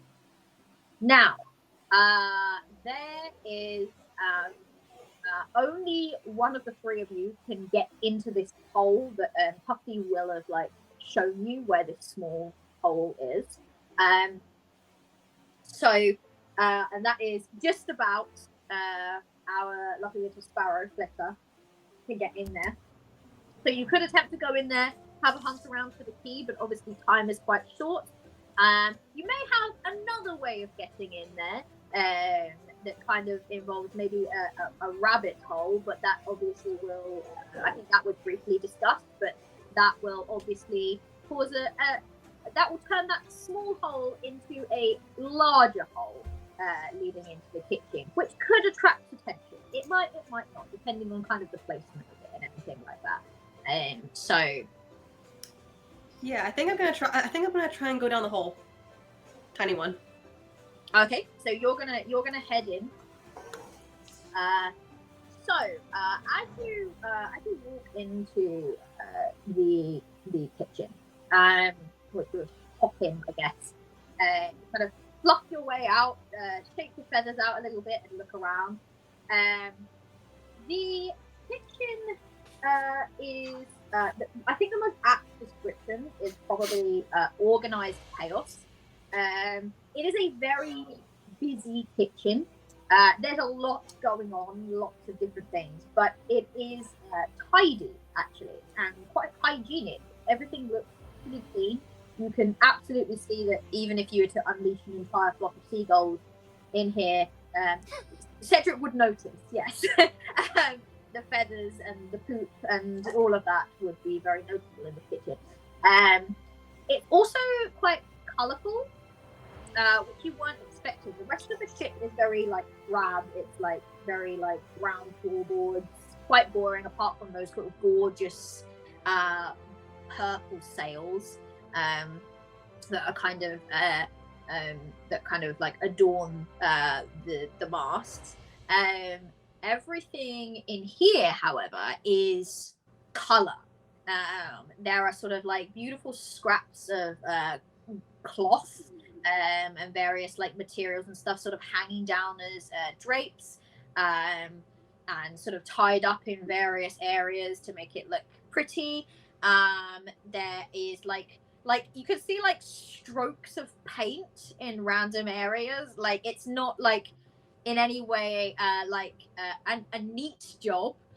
In fact, I think that what you would notice is probably the paint reaches about as far as a goblin could reach in a room, and then the rest of the wall is like just the normal color of the ship. But you can see that he's attempted to decorate in here and make it look pretty. And he's got all sorts of different colors. Each wall is a different bright color, and some walls have like a couple of different colors. He's tried a few different shades out, and so we've got a bit of a mix going on. The cookware, much the same. It seems to be amalgamated from all sorts of different collections and types of cookware, various different colors. So that's kind of giving it the chaotic vibe, but at the same time, it's organized and it's tidy, and it keeps a clean kitchen. Is there a key ring? Huh? Sorry. Is there a key ring? A key ring. Yeah, make a. I think. Actually, it would be spot, wouldn't it? So I think it would be quick. It would be how quickly you can spot this. Okay. I will make it a little bit more. I'm gonna probably make this challenging. Can Octavia be help at all, because she's crawled up onto the door and is kind of peering through the keyhole trying to look too, and if she sees something she could whisper. I'm not. So there's no like help action, I know. as it were. But what I will say is, if you would like, you can attempt to make a roll. I am going to ask you to roll 2d10 and take the lower number, and then add a modifier. But if you do happen to see it and Flitter doesn't, then you can. That is a 9. Probably not. That's higher than my score. You kind of get up to the hole, you're looking through the keyhole, you're trying to see, you see very little, if I'm honest with you. Yeah, no, I rolled a 2. Oh my. It's okay, I rolled a 9. A 9, perfect. So you do, yes, you needed an 8 and you rolled a 9, so that's good. You do spend a little time hopping around, but you are able to locate it. You've got a good understanding of how humans organize things. And this is an organized person, so actually you're able to locate it pretty quickly. You kind of get the context clues.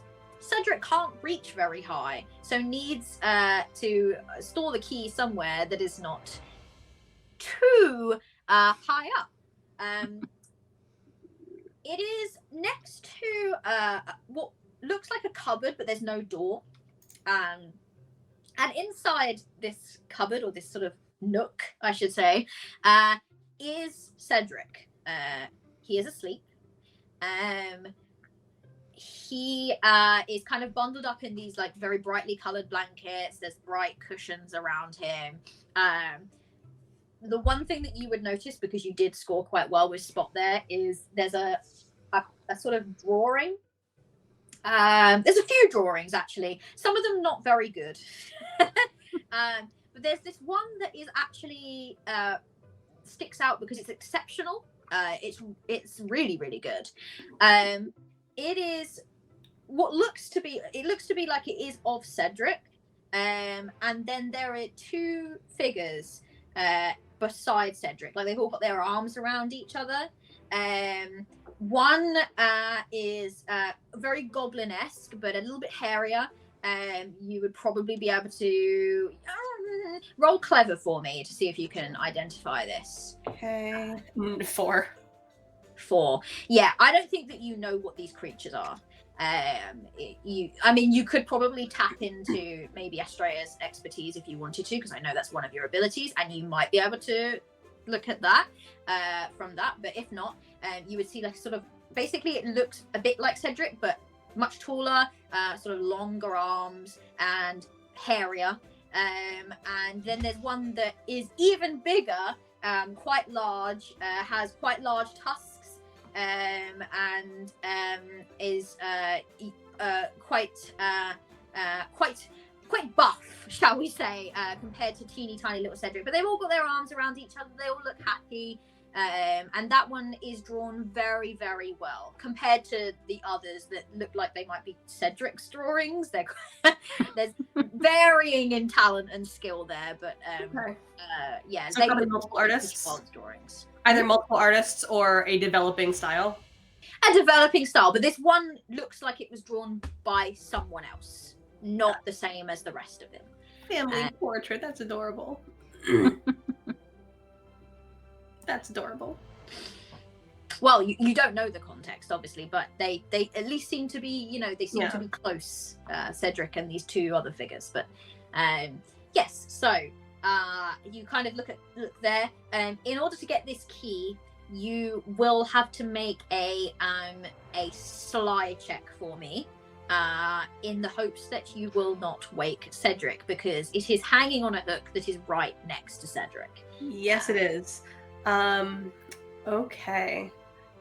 Well. Okay, let's just fucking do this. With my sly of +0, that's a 1.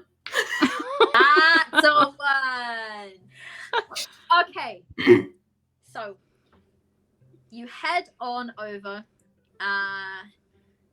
and you for 1. It's heavier than I expected. Oh boy, the mission has failed before it's begun.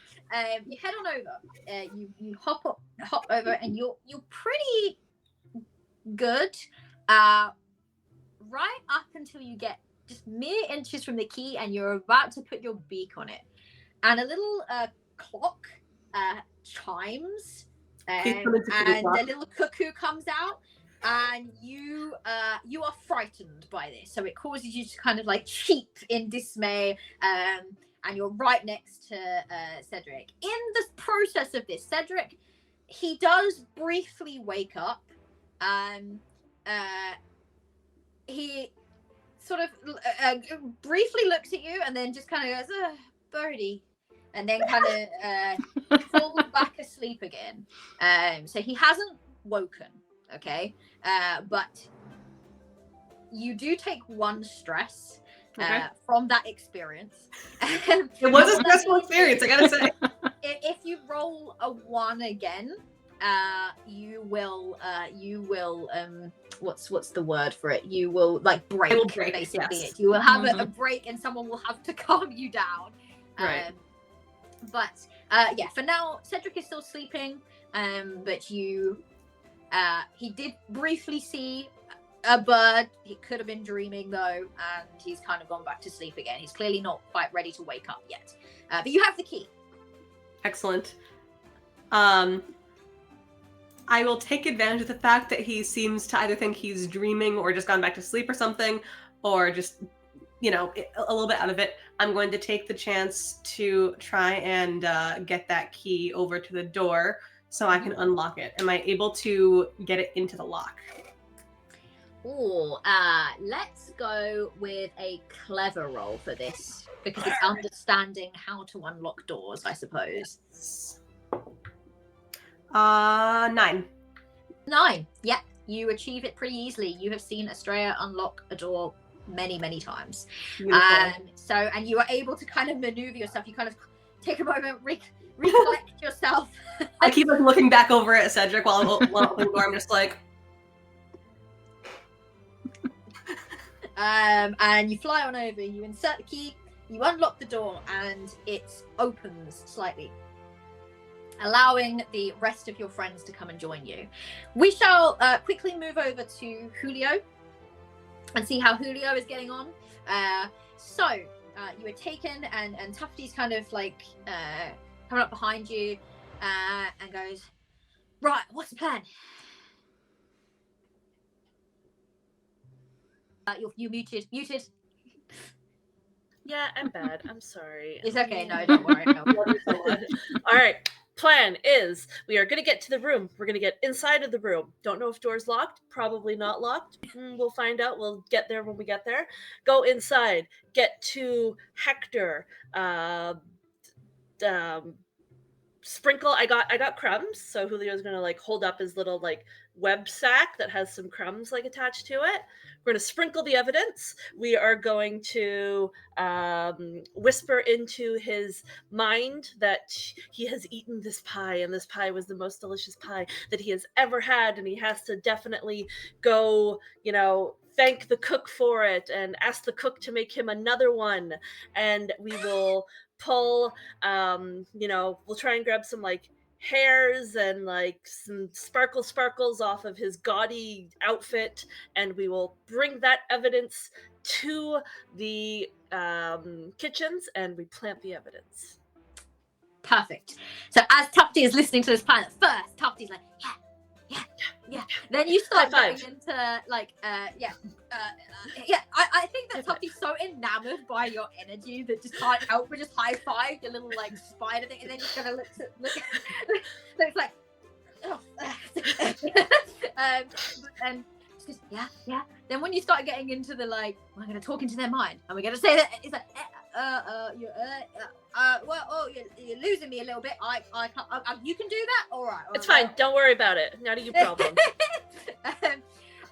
And Tufty will go, right, well, and I don't think that Julio maybe really comes down into this area of the ship all that much. Spends a lot of time with Eva. Eva is always up in the crow's nest pretty much. Very rarely goes below deck, I think, unless it's cold. So I think that Julio wouldn't really know, but Tufty would explain to you where the crew sleeps. It's actually not locked off at all. It's kind of like this big open space that you kind of go through this open archway, and there's just all of these beds basically. Tufty also knows because Tufty spends a lot of time with Surrey, and Surrey likes to play tricks, especially on Hector. So Tufty also knows where Hector is sleeping. So, with knowing that, Julio's just gonna like raise like a little foot to his mouth and just be like, shh, and then Julio's gonna go to climb onto Tufty, and be like, "Go, steed, take me," and ask Tufty to carry Julio to where they need to go. I think that Tufty goes stock still when Julio does this, takes a moment to just absolutely not lose their shit, and then just goes, look, you seem like a friendly spider, so I'm gonna say this and I need you to really understand this is me being nice right now. Get off me. And don't do that again. Julio will get off. And then I think Tufty will just kind of give Julio a little pat on the head and go, good lad. And then just kind of like, follow me kind of thing. And we'll take you. Now, in order to get to where Hector is sleeping, you have to go past a number of other sleeping crewmates, and one of which you know because you have had a close encounter with this crewmate yourself before, when you were attempting to be friendly.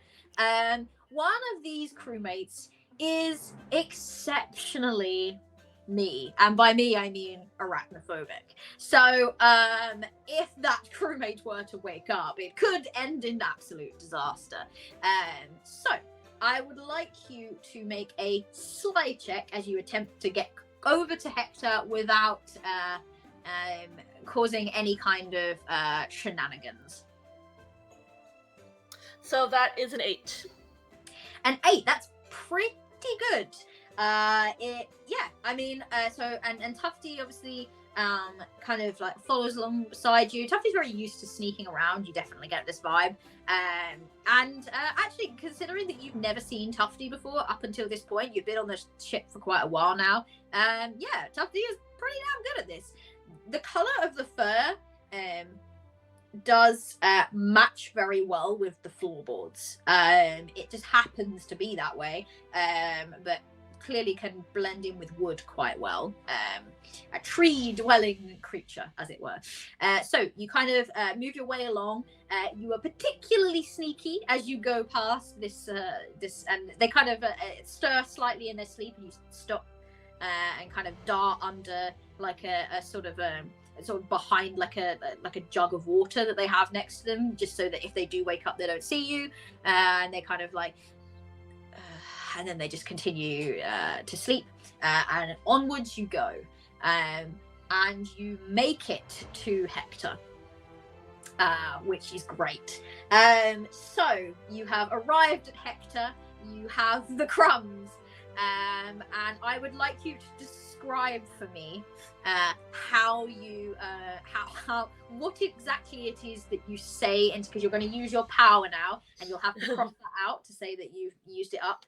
But what exactly it is you say in Hector's mind in this moment.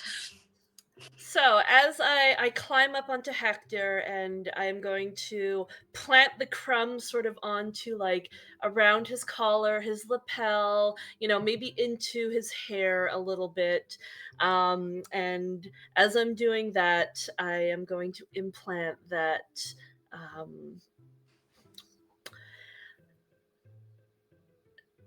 the thought and the memory that he had gotten up in the middle of the night with a little bit of a rumble in his tummy, and something calling out to him, and the smell of fresh fish and pastry wafting through the air from the kitchen. And in his mind, something spoke to him, something heavenly, almost godly spoke to him, that he needed to experience this otherworldly creation that was specifically made just for him to taste the ocean and to taste the sea, and The bounty of Thassa. the bounty is there and cooked for him and just waiting, and it was going to be a heavenly, euphoric, inspirational moment. So in the night, he had gotten up and gone to this and eaten the pie and had that experience before slowly drifting back to sleep. But now that's all that he can think about, is just how amazing that experience was, and how when he wakes up he needs to remember about it and go to Cedric and explain to Cedric the heavenly, like, just the experience that he had through it that brought him closer to his goddess, and he would like another one, please. Wow. Damn. I feel Hector is just Hector's still very much asleep. That was beautiful, by the way. Hector's very much asleep still. I'm kind of taking into account your sly score before, so it doesn't wake up at the feeling of a mind's intrusion. And you watch. It's almost disturbing to watch, because Hector rarely smiles. Okay, he always looks quite grumpy and serious a lot of the time. But in his sleep, this euphoric, almost slightly disturbing, manic smile just kind of spreads across his face. Like he is in heaven just thinking about this pie and this idea of being closer to Thassa and how great it is. And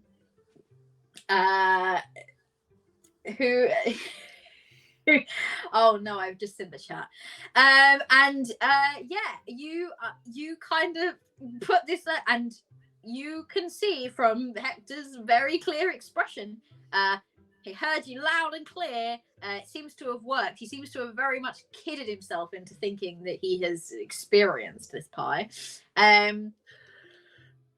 That being said, your next task is, of course, to grab something off of Hector without waking him. And sort of head back to the others. Are you? What is it that you think that you want to take from Hector? Something that you think that I think that I would ask you probably to roll clever in terms of understanding what might be a good idea to take back that will very much incriminate Hector to Cedric, as it were. A 3.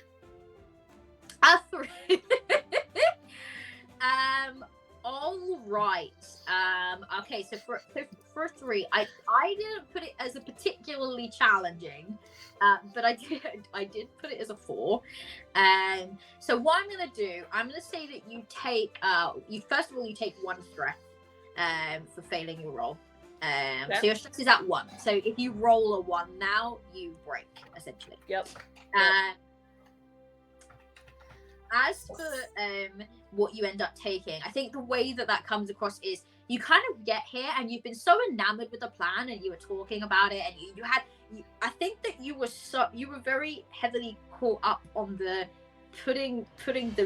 implanting the thought into Hector's head part of the plan, that when it now comes to the bit where you have to take a bit of evidence away, you're like, I didn't think about this, and you spend quite a long time really umming and ahhing about what it is you're going to take.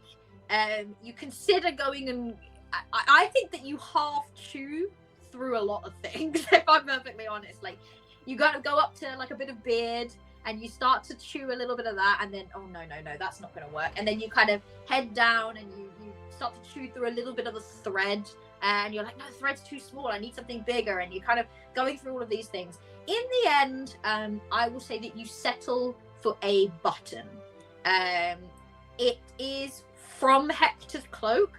I wouldn't necessarily say that the buttons are the most ostentatious part of Hector's regalia, but it is something solid, something quite large and incriminating, and perhaps could be paired up. You know, if someone was to really look into it and kind of thing, they could pair that up, and it would certainly be missing on Hector's robes. So you grab a button eventually, and you have also half chewed through various parts of his outfit and his hair and all sorts.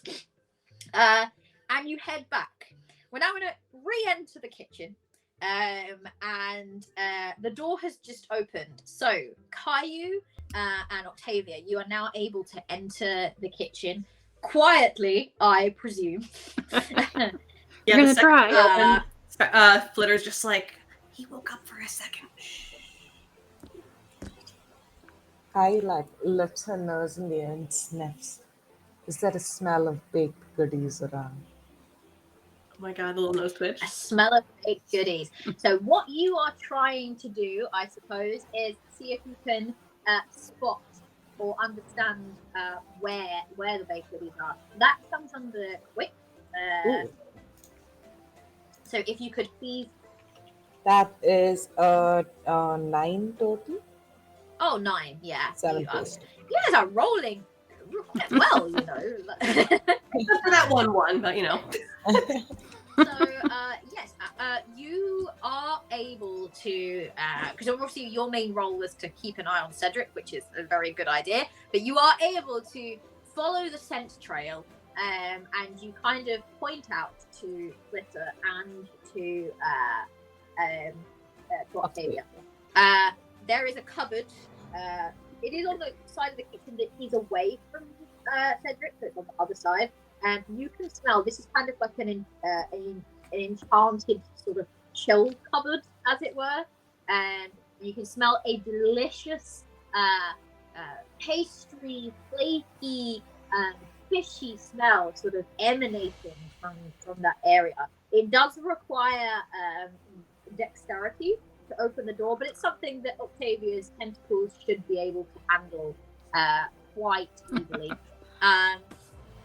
So, yeah, you can kind of immediately It's figure over out. there. It's in that cupboard. Do you think you'd be able to open it and take it out?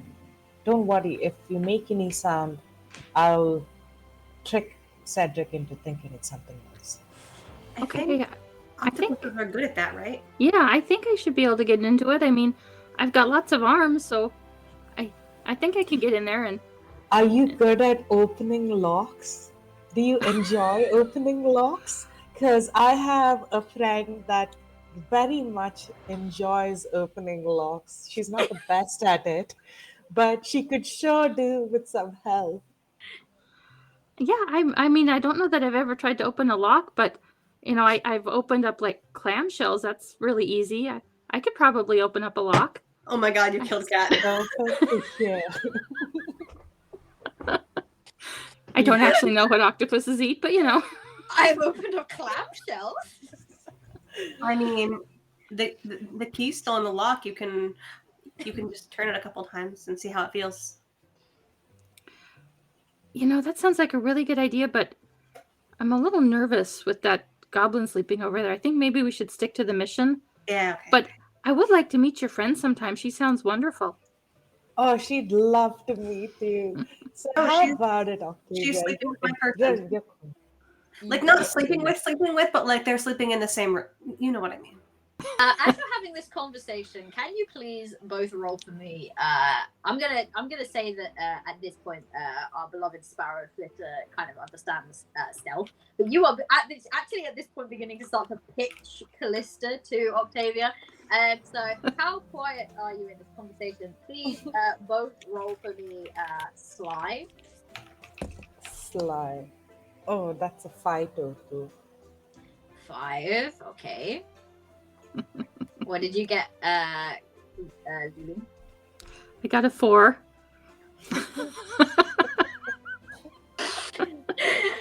This is what we get for you saying you've been rolling so well recently. Boy, oh boy. Yeah. So, because you were kind of starting to have a bit more of an animated conversation, I kind of set it as a 6. So you both fail. So first of all, you both take 1 stress. So I think that neither of you are on stress at the moment, are you? No. Okay, perfect. So if you roll a 1, essentially, then you will have a break, and it's not the good kind of break. But you both kind of start to have this animated conversation. As you do, I think Julio sort of scuffles his way back into the kitchen, and understanding the need for stealth, both Flitter and Julio are both trying desperately, and especially Tufty is trying desperately to quieten you down. And essentially, at the same time, all 3 of you kind of just go like that, and you kind of like raise your voice to a fever pitch, okay?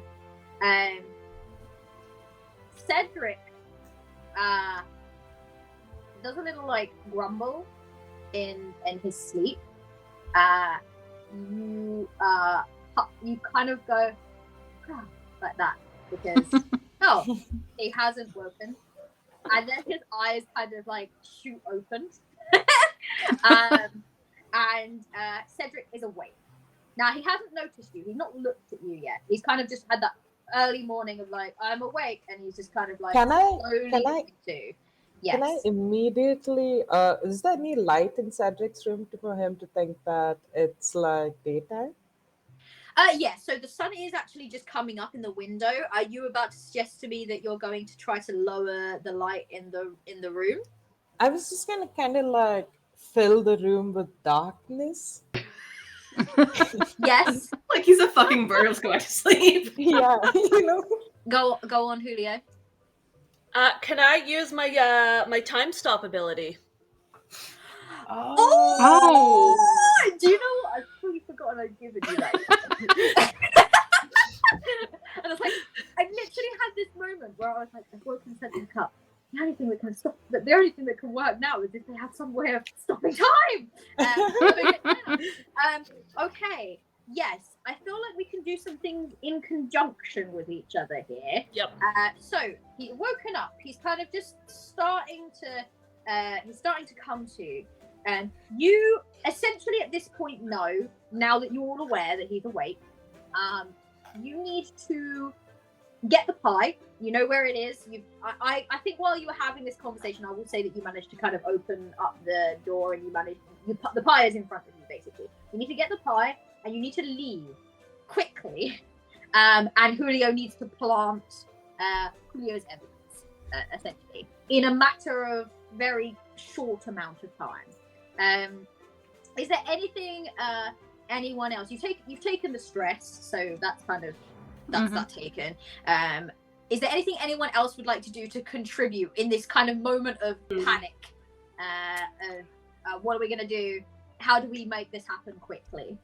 Well, I mean, Octavia, being panicked, would use her ink cloud ability, and so there would just be this kind of blackness that's going to also contribute to the blackness. And so it's just kind of like a haze in the room to try to cover her escape as she grabs the pie and tries to clamber back as fast as she can. So you're gonna puff out an ink cloud. Ink yourself. Yep. Yeah. Okay, like just around you, or okay, so covering all of you in ink, or are you going to kind of direct it more towards maybe where Cedric is? Kind of just the center of the room a little bit to kind of obscure, because it's kind of like a not grayish over cloud. any of you. I wanted to make that clear. Yeah, no, just kind of in the room to kind of in front of where he is, so that he can't really see very clearly what's going on in the room. I was gonna really enjoy narrating how you all left little like ink paw prints as you all like made your escape, and everyone just was like, "This doesn't look like said." Okay, so you're going to kind of direct to sort of in towards the center of the room, so that if I guess if Cedric looks, he will see like a kind of like a foggy ink haze. Okay. Right, so you're doing that, and we've got a kind of a minor illusion of making the room quite dark anyway, so it's quite difficult to see. And we're going to do now exactly what are we doing with time here, Julio? Because I can make it happen for just like a single person, I think the thing says. Yes, you can do that. Yes, I am stopping time for Cedric. Okay. So, you're doing that. Flitter, is there anything that you want to do to add to what is already the greatest escape that I've ever heard of in my life? I would like to ask, because Flitter might know, Jen doesn't know, is there any sign of this little goblin man having a soft spot for any kind of animal? Having a soft spot for an animal. Wow. I think that you would need to roll clever. Okay. To see how well you've been paying attention to Cedric. Okay. Maybe it's something big enough to hold the plate. That is an 8. An 8. Okay. I think that you would understand, and perhaps this is something that you tried to explain to Kayu in the past, and it's not been received well because Kayu is absolutely determined that Cedric is the villain until Kalyuka deems otherwise. But Cedric doesn't really have anything against animals at all. He's pretty fond of a lot of them for the most part. He likes looking at them. He does like watching the birds, actually. I think that he would, and you would be clever enough to know this, especially given the state of the kitchen and how kind of clean it is. He would, however, definitely object to seeing animals in his kitchen, his nice hygienic kitchen, whether he was fond of them or not, I think. I think you would know that. Okay. Okay, so Octavia's got the pie. Yeah. Julio's got the planted evidence. Button, yes. Where do we leave the button? Do we put it right underneath the drawer? You could leave it on the plate of the pie. Yeah. Beside the plate a little bit? On a floor nearby? Or... Yeah. Like Yeah. Julio's just going to yeet it into the room and go. It's in there now. It's in there now. I love it. I think we're covered. I think I'm just going to cover everyone. The other thing is that obviously, if you were thinking that you wanted to turn into another animal, and perhaps you wanted to look at it a different way, You could turn into something that would perhaps make a little bit of a ruckus, or something that would create a distraction. That would be another thing. Oh, I have a terrible idea. Oh no. And I would encourage you to think of perhaps what Cedric would be expecting to see on a ship. I would definitely encourage you to think of that. I'm gonna go ahead and I'm gonna turn into the biggest fucking bilge rat. Oh no, a rat! Oh no. Okay, you're gonna turn into a rat. All right, and then what is your plan to do this? Is it if My Cedric plan is kind to of skitter. to scare, Skitter. skitter around Yep, him? just make little rat noises. Got it. All right. So what I would like you all to do, I think, what we're gonna have is Octavia grabbing onto the pie, making her way down. As she kind of gets to the bottom, she shoots off this ink cloud. Julio, at the same time, immediately takes a moment to focus in on the power drawn from Shiny Starman, and desperately please, we are taking this pie, but we need it to be a secret, and you're good at helping us cover up secrets. So I need you That's to help exactly me what right I now. was gonna ask. Yeah, Like, exactly. can you make this a secret? Yeah, I need you to make this a secret.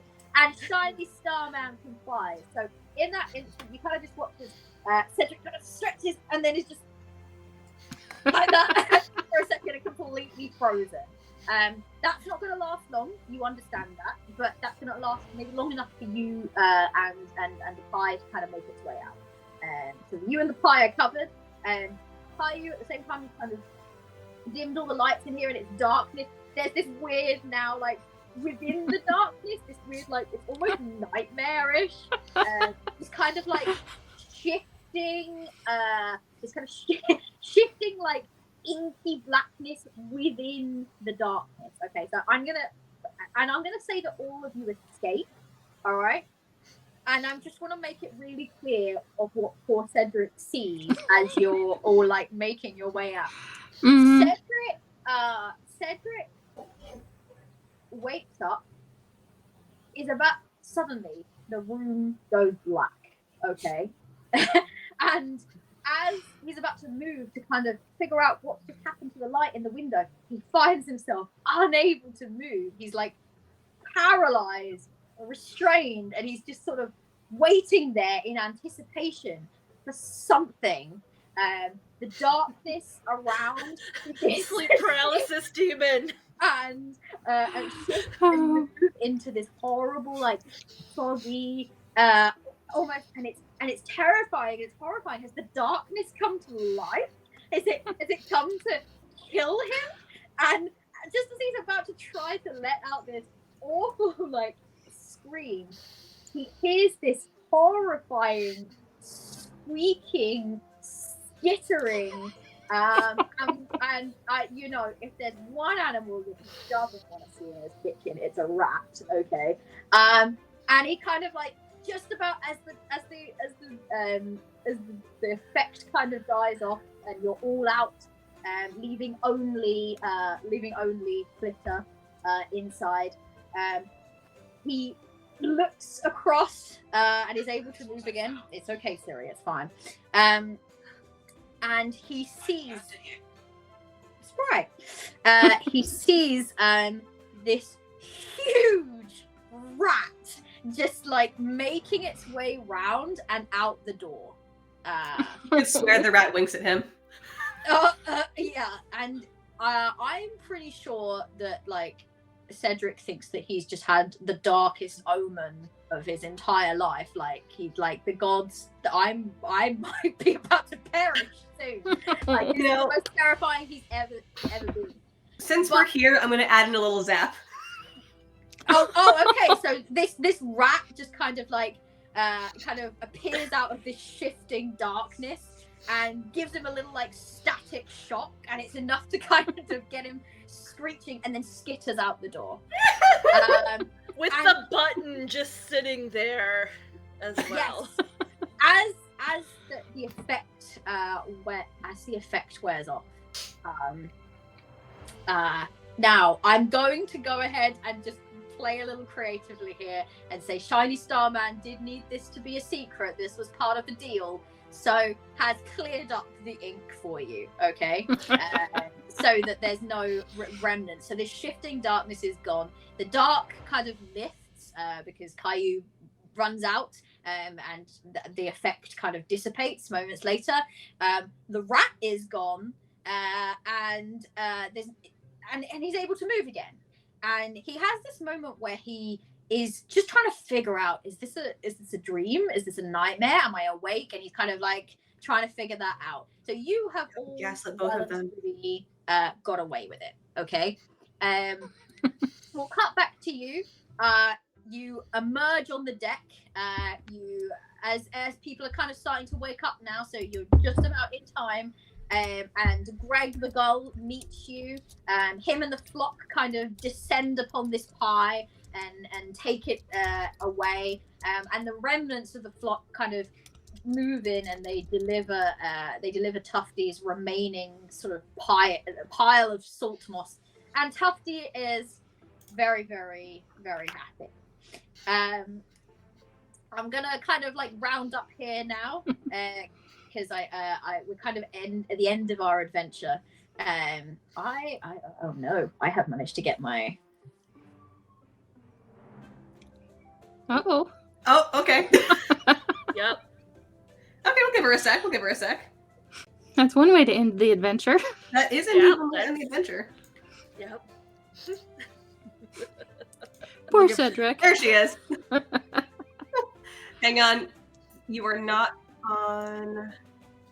Please hold.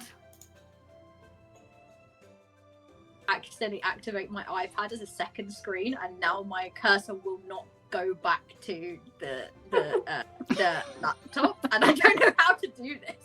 I don't know how to make it happen.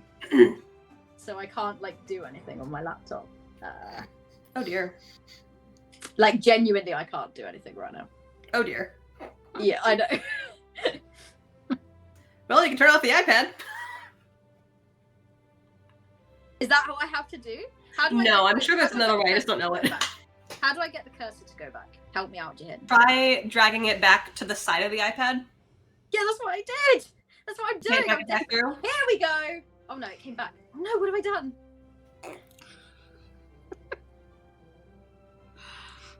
Okay, I know what's happened.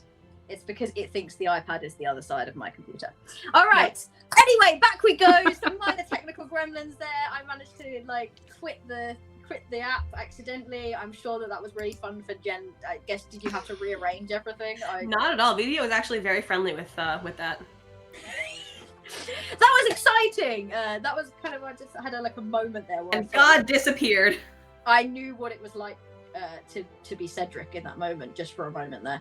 All right, so we'll come back on board and we'll kind of close out. So,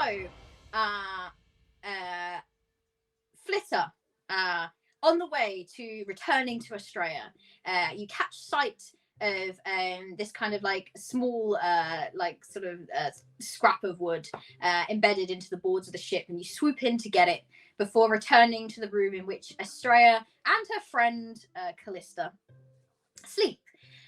You hop up onto the desk nearby and bury this small bit of wood into the nest that you've been kind of building. It's too small for me now.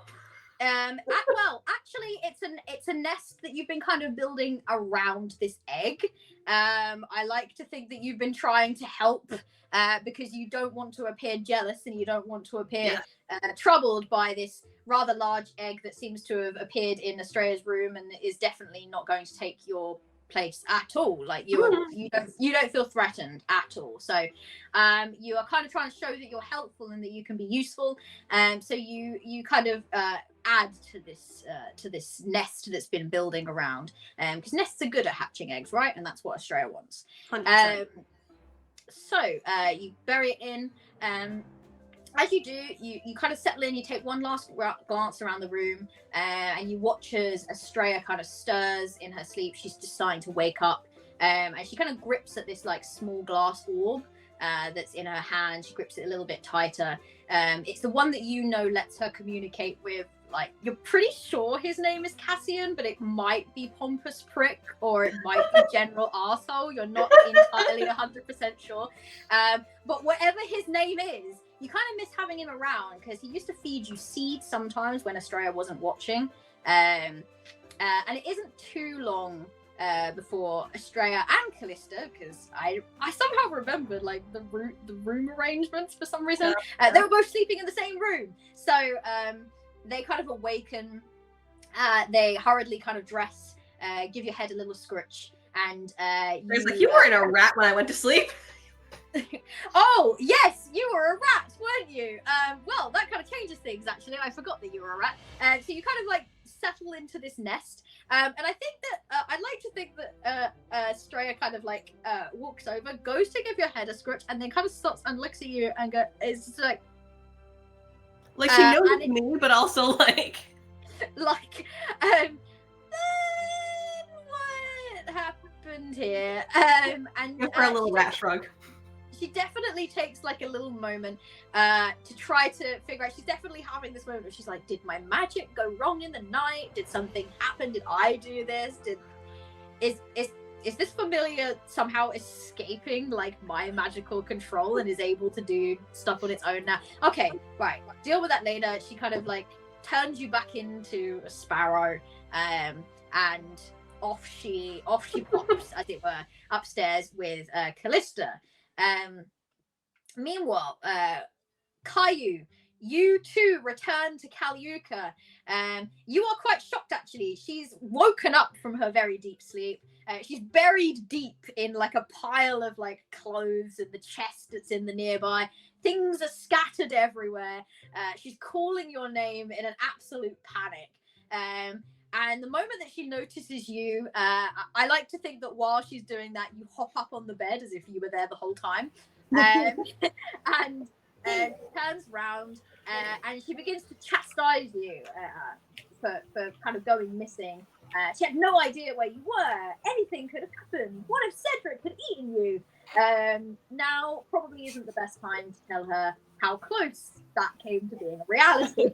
And as usual, her bad mood is almost immediately replaced with the excitement of facing like a new day of adventure. And honestly, having spent a few hours in an adventure of your own with friends old and new, you have a much deeper appreciation for the idea of doing the same with her, and why it's so exciting for her every day. She gets to go and kind of like make friends and have adventures, because you kind of had an adventure of your own that morning, and stressful as it was also exceptionally fun. Julio, you find your way up to the mast and return to Eva's side. At this point, Eva is unsurprisingly awake, glancing around below as the ship kind of wakes up. She smiles as you return, raising an eyebrow but saying nothing, just kind of observing the chaos below. And it is chaos. The crew are beginning their day. They're relieving those on night watch. You can see Eva's friends are starting to make their way onto the deck. And for them, the day has just begun. Shortly after, Cedric runs on up to the desk towards Captain Cascade, who is just kind of exiting her cabin and begins talking hurriedly. And you kind of have like, you're tapped into these webs. You can hear kind of the vibrations of the voice. You can hear the conversation that's happening below. And essentially, Cedric has run up to Captain Cascade in great distress. Not only just because he's woken up from the most horrific nightmare of his entire life, that like and Cascade's like, okay. It sounds like you just had a dream. Sounds like you just had a dream, Cedric. It's all right. And Cedric's like, that's not the only thing. That's not the only thing. My pie was stolen. And he kind of like is exceptionally frustrated about this. And the crew have kind of gathered in to listen. And the moment they hear that the fish pie that they were so excited to eat has been stolen. There's a collective groan of disappointment, and Cascade's like, stolen? Who could possibly steal your pie? Why would anyone want to steal it? And Cedric goes, well, because they were hungry, and I found this, and he produces this button.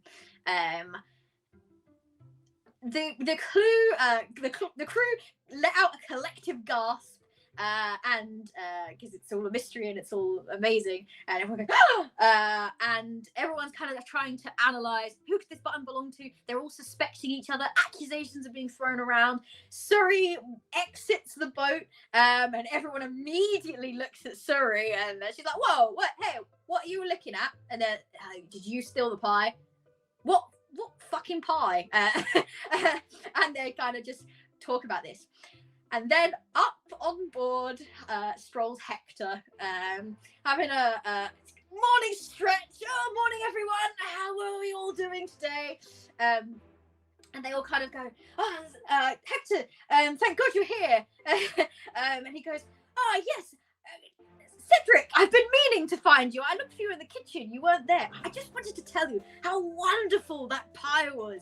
Thank you so much for creating it. It was delicious. I must confess, got a little hungry in the night, kind of just wiping away some crumbs on him. And he kind of begins to tell, as everyone kind of, you can see the entire crew's face is just getting more and more rage-filled as he's digging himself deeper and deeper into this hole. And Cascade is just, her eyebrows are just like basically through the roof at this point. Not that there's a roof on a boat, but then, high up in the sky. And he just essentially cements himself as the perpetrator. And he goes, oh, you found my button. I thank you very much. And he kind of just starts to try to like pop it back on himself.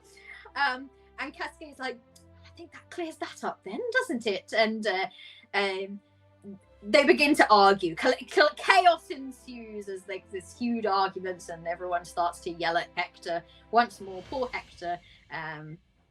Never was the most popular person on the ship, but certainly this has not helped his cause.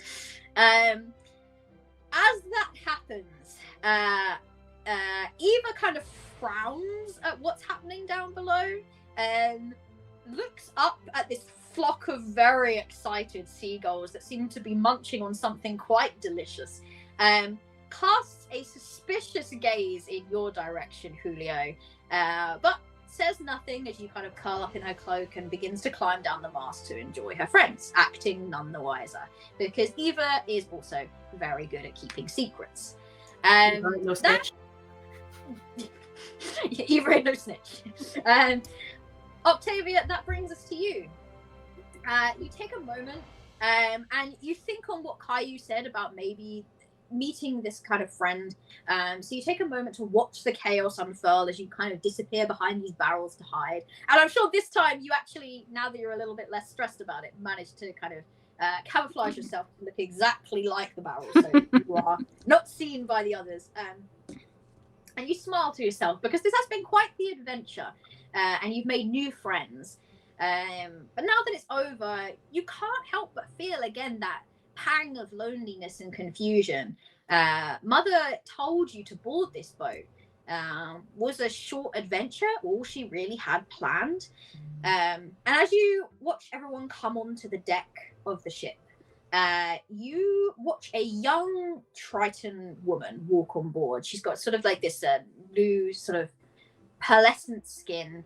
It almost looks sort of just like pale, but in the light you can see there's this sheen to it, and long sort of dark hair. She's wearing sort of like a very pretty garb, and has a beautiful kind of like necklace on, and you can't help but feel like you recognize her. Mm-hmm. At least you think you do, from a memory long ago, and it puzzles you. You try to think back as you climb back into the water, letting it submerge you. And the moment that you do, the waves, your mother, is able to speak to you once more. And she says to you, do you remember the wish that you made when you first met her. And it comes to you at once that that girl that rescued you from the rocks all that time ago, the one that used magic, she healed you. And it was the same girl on the ship. You do recognize her now. And Mother speaks again. You wanted to do something for her one day to repay her. Stick close to the boat. Now is the time for me to grant you that wish. And in doing so, maybe I shall grant a wish of hers too. I am, after all, generous to all of my daughters. And with that, we end this one shot. I hope that you enjoyed it. We kind of reached bang on time, I guess. So I would like everyone to go around and speak about themselves, what you've been working on, what you're doing, how your life's been for the many months that we have not been on air. I will go backwards this time. I'm going to start with Lindsay. Oh, you're muted. No surprise there. Hello, everyone. I am Lindsay. You can find me online on Instagram as Chunky Chickadee, with the last E being a 1. You can also find me at my cosplay group that I started up this year, which is HMT Cosplay. We are, I'm doing a lot more cosplay stuff this year. We were the runners-up for the Canadian preliminaries for World Cosplay Summit. So we are going to be competing again next year. So if you give us a follow and you like cosplay, you can see me work my way towards being the team to beat this year at the Canadian prelims for the World Cosplay Summit. Amazing. All right. Let's move on then to the Burb, Jen Burb. Yeah, fuck, that's me. Hi, friends. I'm Jen. I can be found on pretty much all of the all of the social medias as Jen Burb, JIENBIRB. I spend a lot of time over at Girls Run These Worlds, and I'm soon to be spending, and I kind of already am spending a lot of time here over at the Lore Mistress's channel. Thanks, Kat. Hi. Yep, that's me. I'm pretty boring. Next. Pretty boring. Well, that's pretty cool.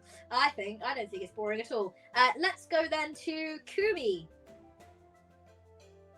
Hello, I'm Kumi. You can find me at Kumi Curiosities. I run a little D&D store in India. I'm quite excited because we're trying out some apparel pieces this month. So I'm really looking forward to seeing how that turns out. You can find me also on the Pigeon Killers. We recently did a Brindlewood Bay 2-shot with its creator, Jason Cordova. So that was a lot of fun. It was fun to play a couple of old grannies. But yeah, that's from me. Oh, and I'm excited for season 3. Hey, season 3. I'm going to have to come up with like a moniker. Season 1 was Strands of Fate. Season 2 was Tides of Volition. So I hope you all are really excited for me having to come up with season 3's title, because season 3 The Isles of Murder. Islands of Murder. I quite love that, actually. All right. Let's, last but not least this time, let's go with Lulu, with the cuddly octopus. Hi, I'm Lulu. I'm still calling it Twitter, I guess, at LuluNWA. I'm also on some of the other ones at Lulu's RPG Studio. Right now, I'm not streaming very much until this starts up again, which I'm very much looking forward to. But I have been doing a lot of toy photography with all my little Lego minifigures, and that's kind of my recent obsession lately. I'm pretty boring, too. None of you are boring at all. Oh, I think that we've just proven that. Oh, Cass. I think that we've just proven that with this rather chaotic one shot.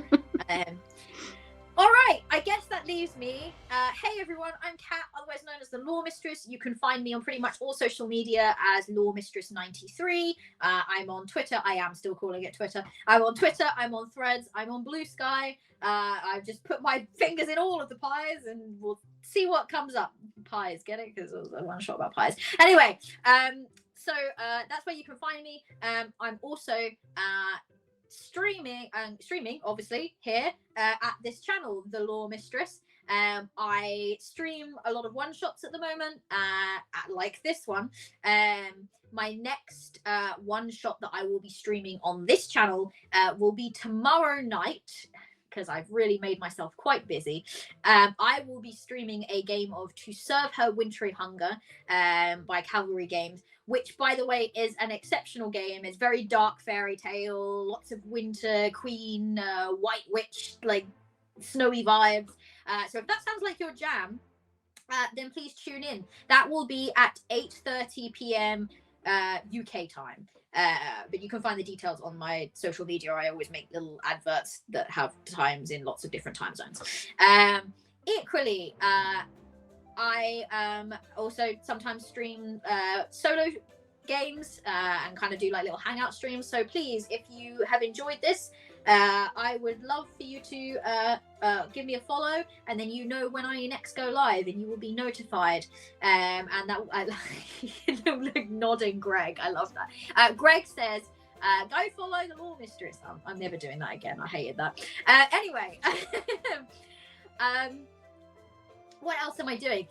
Oh my goodness, in like an hour's time, less than an hour's time, I'm going to be streaming again. I'm going to be over on Girls Run These Worlds, which is where we streamed season 1 and season 2 of Therosian Odyssey. I think Moobot has been taken care of, thank goodness, kind of occasionally popping up the playlist for people to go and check out and watch. But this is I have the t-shirt. I have a Girls Run These Worlds t-shirt, so I'm wearing it in honor of that. I will be over there literally in less than an hour, because I've got to go and eat first. I will be in a Narnia-esque game of Wonder Home. So yeah, please come. It's going to be great. I'm going to be playing a little bat that likes to deliver presents. Isn't that adorable? So I will be there. I'm crazy. I think that I've just done 2 streams today, 1 tomorrow, but it's kind of really fun too. What else am I doing? We can probably leave it at that. I've got a pretty busy December. I'm going to be running on Girls Run These Worlds, another one-shot. It's going to be a D&D 5e one-shot of Fistful of Crits Tobean's Winter Edition module, which is essentially a little mystery set in a cat cafe around a festive themed. I will also be on Bleak Seasons channel doing a Vassan one shot. So lots of one shots coming up for me. But that's a bit later on in December. I just need to focus on these on these next couple of days first. Cool. With that, well, I can see that Girls Run These Worlds are live. I don't know how much longer they're going to be live, because we are scheduled to be live right up until you go live. Perfect. So, well, let's just go raid them then. So we're going to raid Girls Run These Worlds, our predecessors, and we're going to go say hi and thank you very much for kind of allowing this group, I guess, to come together in the first place and meet each other. And yeah, another note that season 3, it's well in the works, well on its way. I've been getting lots of like really cool NPC character art as well, which I'm very excited for lots of people to see, including my lovely cast. Plenty of hot villains, if that's your jam. Like, I just received some art like literally 2 days ago, and I'm like very, yeah. Let us head on out then. And thank you so much to my lovely cast for rejoining me and taking the time out. We all have very busy schedules, I know, especially in December. And see you soon. I'll see lots of you tomorrow, I'm sure. I hope so. But for now, bye.